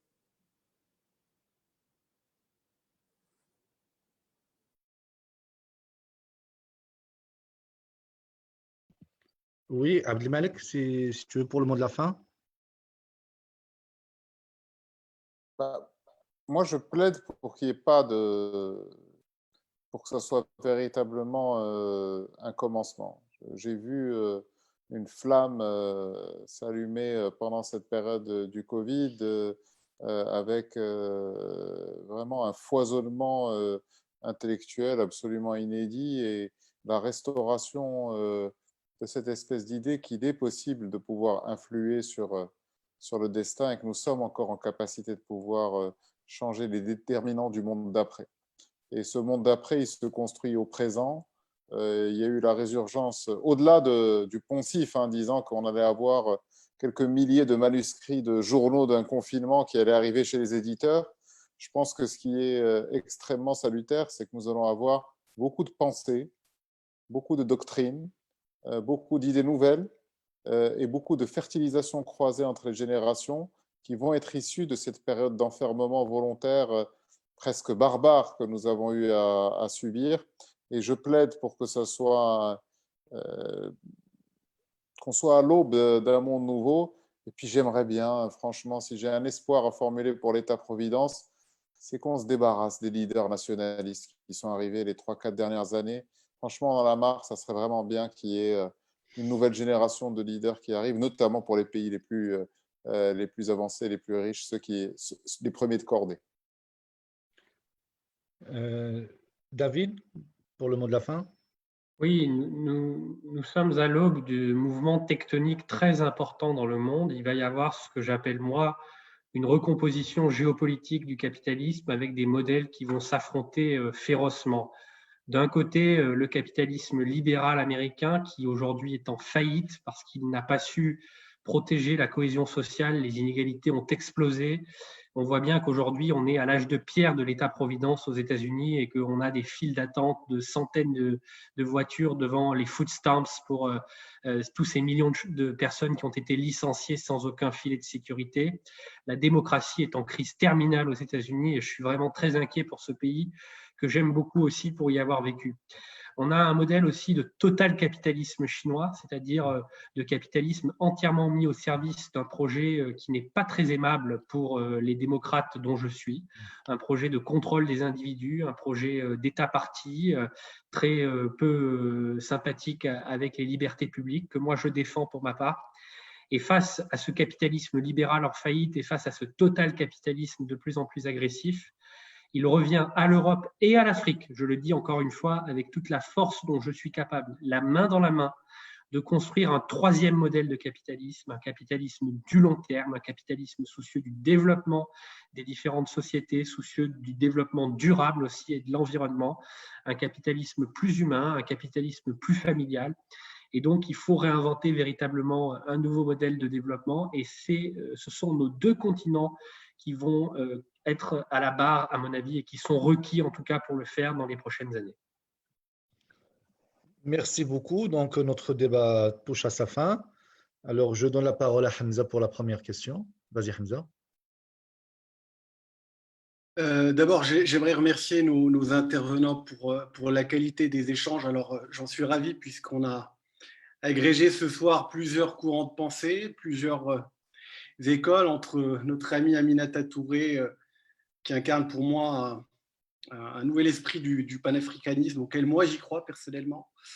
Abdelmalek El-Alaoui qui nous impressionne avec son pragmatisme positif. Et puis David Jaiz, tu as appelé, alors ma question s'adresse à toi, tu as appelé à une refonte du contrat social puisque tu lis l'État-nation à l'État-nation démocratique ou à cet esprit démocratique auquel moi aussi j'y crois. Comment tu vois concrètement le réenchantement du contrat social, en tout cas dans les démocraties européennes libérales, pour sauvegarder cette liberté et cette démocratie qu'on voit un peu en péril? Vaste question. Je préférerais en ce moment être au Sénégal ou au Maroc. J'ai peur, si j'étais un peu caricatural, que l'Europe soit un peu sortie de l'histoire. Mais il y a encore énormément de choses à faire. Je le disais tout à l'heure, j'ai esquissé une piste de solution pour Nabil, mais ce n'était pas l'heure des solutions, donc je le fais maintenant. Je parlais du capitalisme durable. Moi, je crois beaucoup dans la participation des salariés. C'est-à-dire que les revenus ne sont pas simplement des revenus du travail. Quand vous êtes copropriétaire de votre entreprise, parce que vous avez de l'épargne salariale, parce que vous avez de l'intéressement, parce que vous avez une partie du capital de l'entreprise, vous êtes intéressé à ses performances de long terme.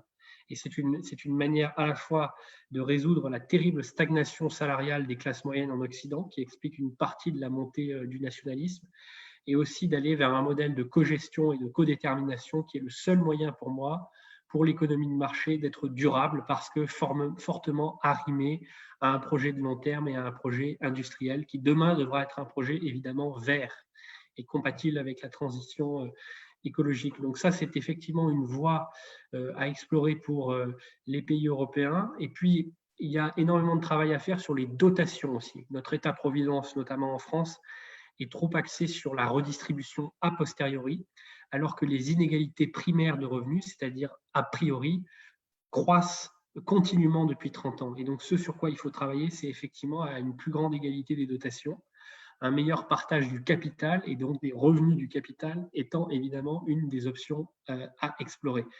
Mais plus globalement, je pense qu'il faut aussi une revitalisation de la démocratie et que ça passe évidemment par une plus grande décentralisation et faire plus de place aux dynamiques de participation citoyenne qui s'expriment pour le coup partout dans le monde. On les voit partout, en Afrique, en Europe, en Amérique et même en Asie en ce moment avec ce qui se passe à Hong Kong. Il faut que la démocratie citoyenne puisse s'exprimer, qu'elle trouve un cadre d'expression dans un monde où malheureusement la démocratie représentative est en crise. Et donc il y a de tout nouveaux outils à inventer. Je pense au civic tech par exemple, je pense à la démocratie de construction qu'on expérimente dans certaines collectivités en France, qui sont vraiment l'avenir à l'heure des réseaux sociaux, à l'heure de la désintermédiation de la décision publique.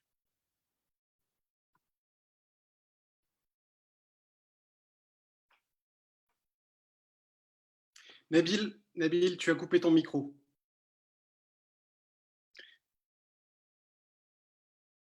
Alors, j'ai une question pour Al-Malik de la part de Karim Mouzahir.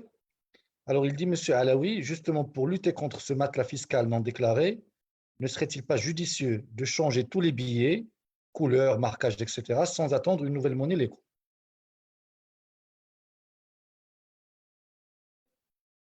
D'abord, je tiens à dire que le Maroc n'est pas concerné par l'éco. Je parlais d'un changement de marquage du dirham parce qu'il y a un taux de rétention de matelas de billets qui est important. D'ailleurs, il y a un indicateur qui est assez amusant, hein. Vous pouvez calculer la confiance qu'ont des contribuables dans le système bancaire, le système fiscal, au nombre d'achats de coffres forts et d'armoires fortes. Donc, lorsque les armoires fortes, les achats d'armoires fortes augmentent, vous savez que les gens sont en train de thésauriser. Mais plus globalement, comme l'a dit Madame le Premier ministre, la question est une question de contrat social. Elle va bien au-delà du billet de banque. L'acceptabilité de l'impôt, c'est l'acceptabilité du service public qui est rendu en contrepartie. Si les gens n'ont pas le sentiment que l'État leur donne un service public qui est de qualité, ils deviennent désobéissants fiscaux.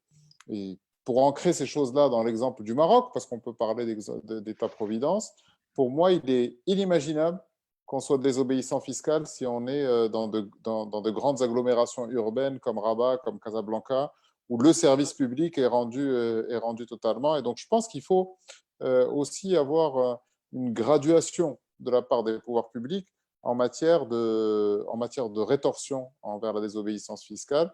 Et comme je vous l'ai dit, moi, je crois beaucoup aux vertus des amnisties et au théorème de Reagan, c'est-à-dire fais confiance mais vérifie. Il faut faire confiance a priori, mais il faut également vérifier afin que nos concitoyens dans nos pays, et notamment dans des pays qui vont être sous stress budgétaire énorme. Je rappelle que le Maroc a activé sa ligne de précaution du FMI, donc on a tiré plusieurs milliards de dollars qui étaient censés être là pour faire face à un risque important, ce qui est le cas de la crise du Covid. Mais effectivement, il faut changer. Pour le Maroc, je trouve que c'est une idée qui serait salutaire parce que ça permettrait, de l'avis des spécialistes, de faire rentrer dans le circuit bancaire et le circuit légal de 2 à 3 milliards d'euros, ce qui correspondrait à quasiment un endettement similaire à ce qu'on a activé sur la ligne de précaution du FMI.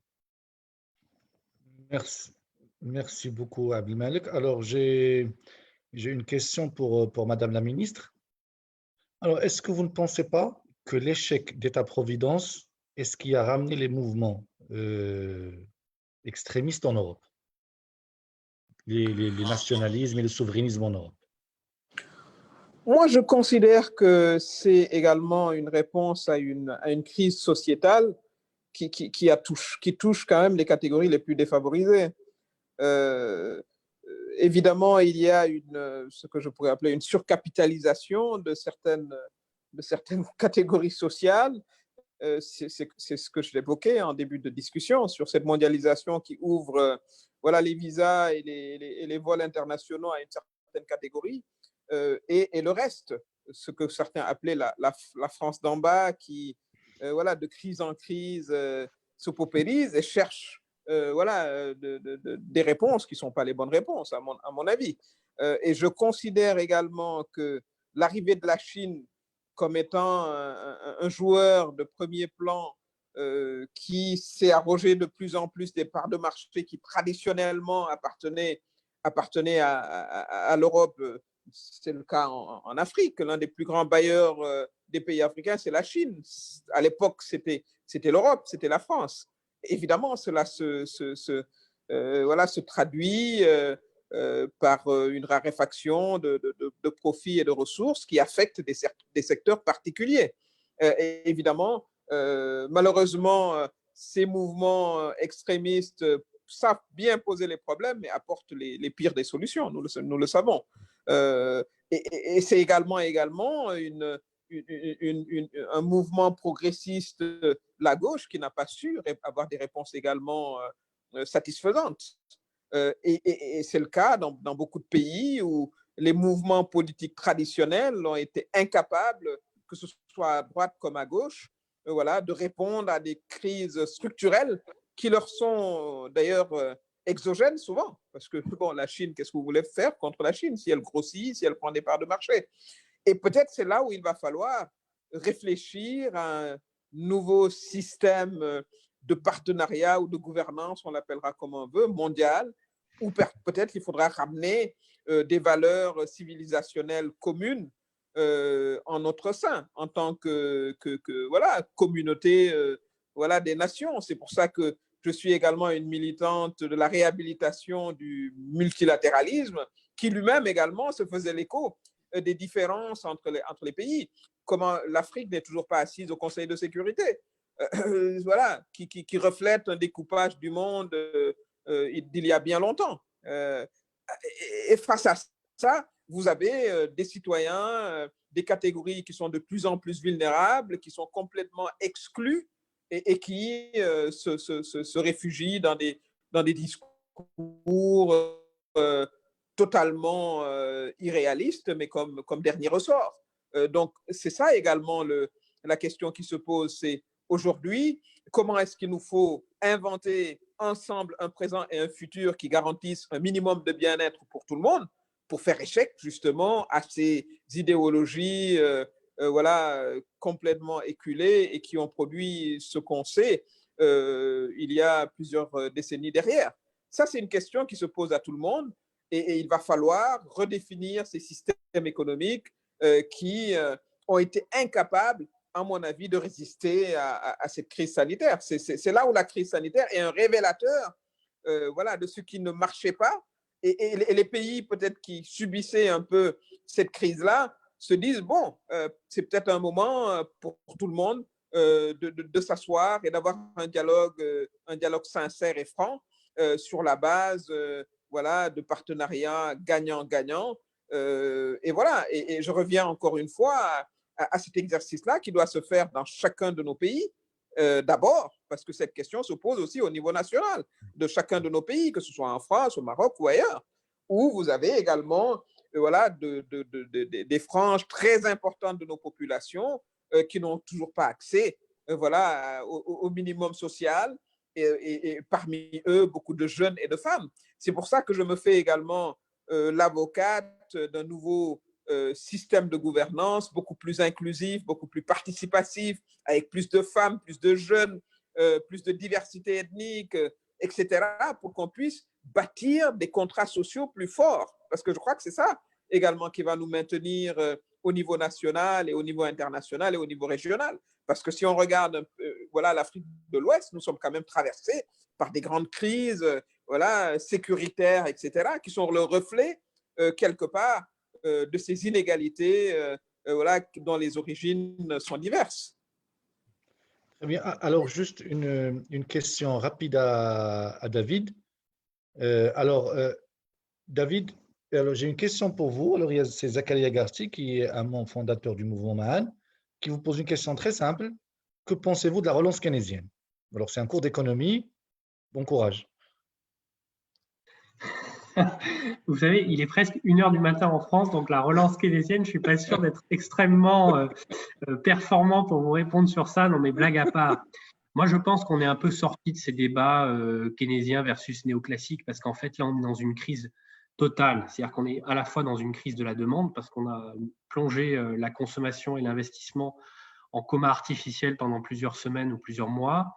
On est dans une crise de l'offre parce que toutes les chaînes de valeur, le commerce international, etc., sont perturbées.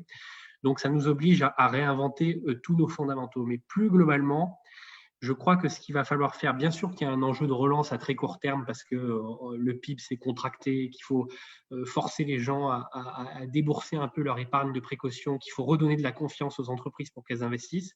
Donc, il y a un plan de relance à faire à très court terme. Mais le vrai plan à faire, c'est le plan de redémarrage de l'économie, en se posant la question de savoir quel secteur on veut favoriser, comment est-ce qu'on réussit la transition écologique, comment est-ce qu'on construit une économie de la vie, une économie de la santé, une économie de l'éducation, bref, tout ce qui touche à l'essentiel de l'humanité. Et ça, c'est une politique de l'offre, d'une certaine manière, parce que ça nécessite d'aller chercher énormément de capital, il faut investir dans des infrastructures, il faut mobiliser à la fois l'État stratège, mais aussi le secteur privé, il faut créer des alliances, des synergies. Et ça, c'est une politique de long terme qui repose beaucoup plus sur l'offre que simplement sur la relance keynésienne.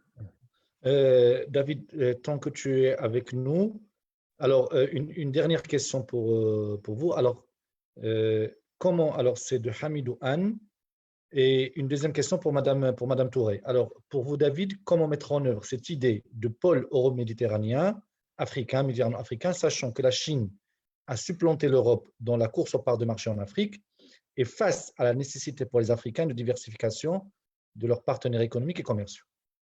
Alors, je ne sais pas si c'est le Hamidou Anne que je connais, qui est un ami sénégalais, mais si c'est lui, je le salue. Et pour répondre à la question… Je te comprends, c'est lui. Voilà. Et pour répondre à la question que pose Hamidou, effectivement, il faut absolument… Bon, moi, je sens qu'en Afrique, quand même, j'ai un certain nombre d'amis africains, acteurs publics, etc., qui commencent à en avoir un peu marre de l'interventionnisme chinois dans certains de leurs pays, parce que ça s'apparente franchement, par endroits, à du néocolonialisme. Et donc, moi, je pense que il faut faire un reset complet des relations euro-méditerranéo-africaines. Et il faut repartir vraiment comme si on était à l'année zéro, sur un partenariat politique et économique de stabilité et de coprospérité. Et moi, je pense qu'il faut qu'on se mette tout de suite pour faire ça à la frontière technologique, c'est-à-dire qu'on investisse dans la santé, dans l'éducation, dans l'université et la recherche. On a des étudiants et même des doctorants extraordinaires en Afrique. Madame la ministre disait tout à l'heure la jeunesse du continent, c'est un atout exceptionnel. Il y a aussi la transition écologique, évidemment. Donc, on a un certain nombre de secteurs comme ça sur lesquels on peut être vraiment à la frontière technologique dans cette économie de la vie que j'appelle de mes voeux. Et ce qui bloque, malheureusement, ce n'est pas la société, ce n'est pas l'économie, ce n'est pas la jeunesse, c'est trop souvent les politiques, les gouvernements, les agendas politiciens de court terme. Et donc là, il y a vraiment besoin d'avoir un mouvement de société civile très puissant, d'acteurs très puissants, qui fassent entendre la volonté d'aller vers un autre agenda. Parce que si l'emprise chinoise en Afrique continue de la manière dont elle se produit en ce moment, ça n'est rien d'autre que de la prédation. Il n'y a pas de projet de long terme, véritablement. Et j'ai peur que ce soit une poursuite du néocolonialisme par d'autres moyens. Alors, ça ne veut pas dire qu'il ne faut pas que la Chine soit présente économiquement en Afrique, il y a des enjeux aussi. Mais malheureusement, derrière tout ça, il n'y a pas que des intentions très louables. Alors, une dernière question pour Madame Touré, parce que je pense qu'on est à la limite du temps qui nous est imparti. Alors, je pense que c'est toujours de Hamidou Anne. Alors, vous évoquez, Madame la ministre, le panafricanisme comme un levier important dans cette crise et pour l'après. Mais durant cette pandémie, comment est-ce que l'échelon panafricain a-t-il été pertinent? Au contraire, l'échelon national, comme le suggère David Jayes dans ses travaux, ne s'impose-t-il pas comme une solution pour ériger une puissance publique forte et capable de protéger les citoyens face aux crises à venir? Donc là, il oppose, d'après la thèse qui a été développée par David, le panafricanisme à l'échelle nationale et à la force publique nationale. Qu'est-ce que vous avez envie de répondre, Madame la ministre? Oui, je pense qu'il faut faire les deux en même temps. Je l'ai dit, il faut que nos pays adressent leurs propres défis, mais en même temps, il faut le faire dans des ensembles plus grands, à mon avis. Rien ne nous empêche d'avoir des législations communes en matière de santé, rien ne nous empêche d'avoir des expériences croisées en matière de politique sociale. Rien ne nous empêche d'avoir des projets d'infrastructures communs, comme ce fut le NEPAD. Il va falloir qu'on marche sur nos deux pieds, comme disait quelqu'un, et je crois que l'un n'exclut pas l'autre. Et c'est ensemble, d'ailleurs, qu'on va pouvoir davantage négocier des partenariats nouveaux. Et je suis tout à fait d'accord, la Chine, ce n'est pas la panacée.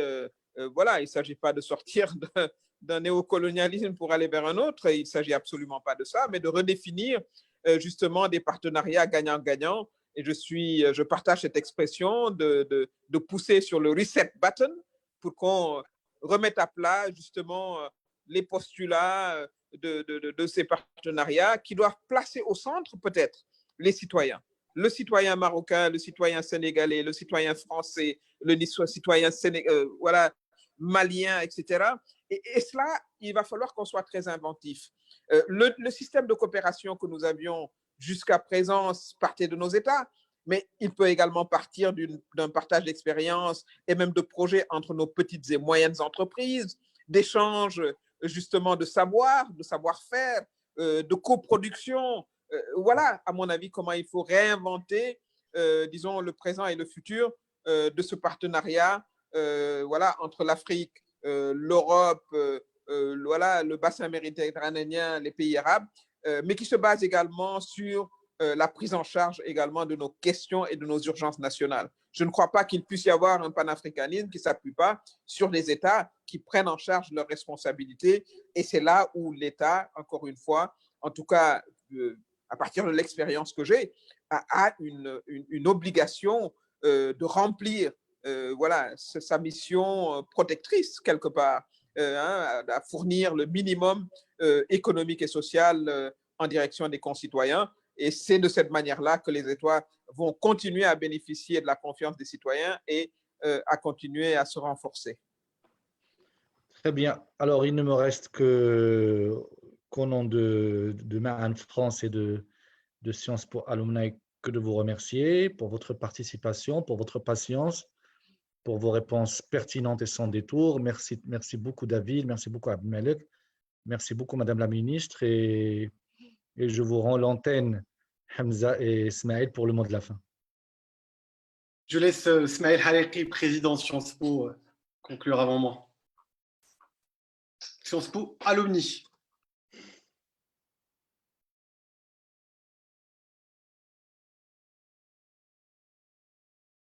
Allumez le micro, s'il vous plaît, allumez le micro. C'est Smaïl, allumez le micro. C'est Smaïl, allumez le micro, s'il vous plaît.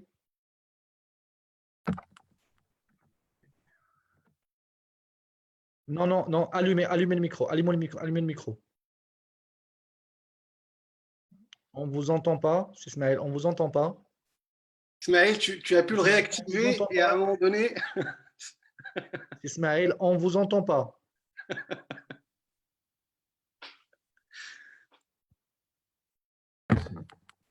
Très bien. Ouf. Désolé. Bien. Écoutez, je vais la faire quand même. Merci pour ce moment. Voilà. J'ai passé un très bon moment. Ce fut passionnant, ce fut très pertinent. Bon, je suis désolé, mais je me reconnais un peu en vous tous, dans tout ce que vous avez dit, même si souvent ce n'était pas la même chose. Voilà. Bon, évidemment, on ne va pas poser de questions, on ne va pas relancer le débat, mais franchement, merci beaucoup d'avoir accepté d'intervenir et de passer ce moment avec nous. Franchement, c'était d'un très très bon niveau et voilà ce que je peux en dire, tout simplement. Et pour moi, c'est franchement l'une des plus belles manifestations qu'on ait eues pendant tout ce confinement qui dure maintenant quand même depuis plus de 2 mois. Voilà. Merci beaucoup, Ismaël. Hamza, à toi la parole.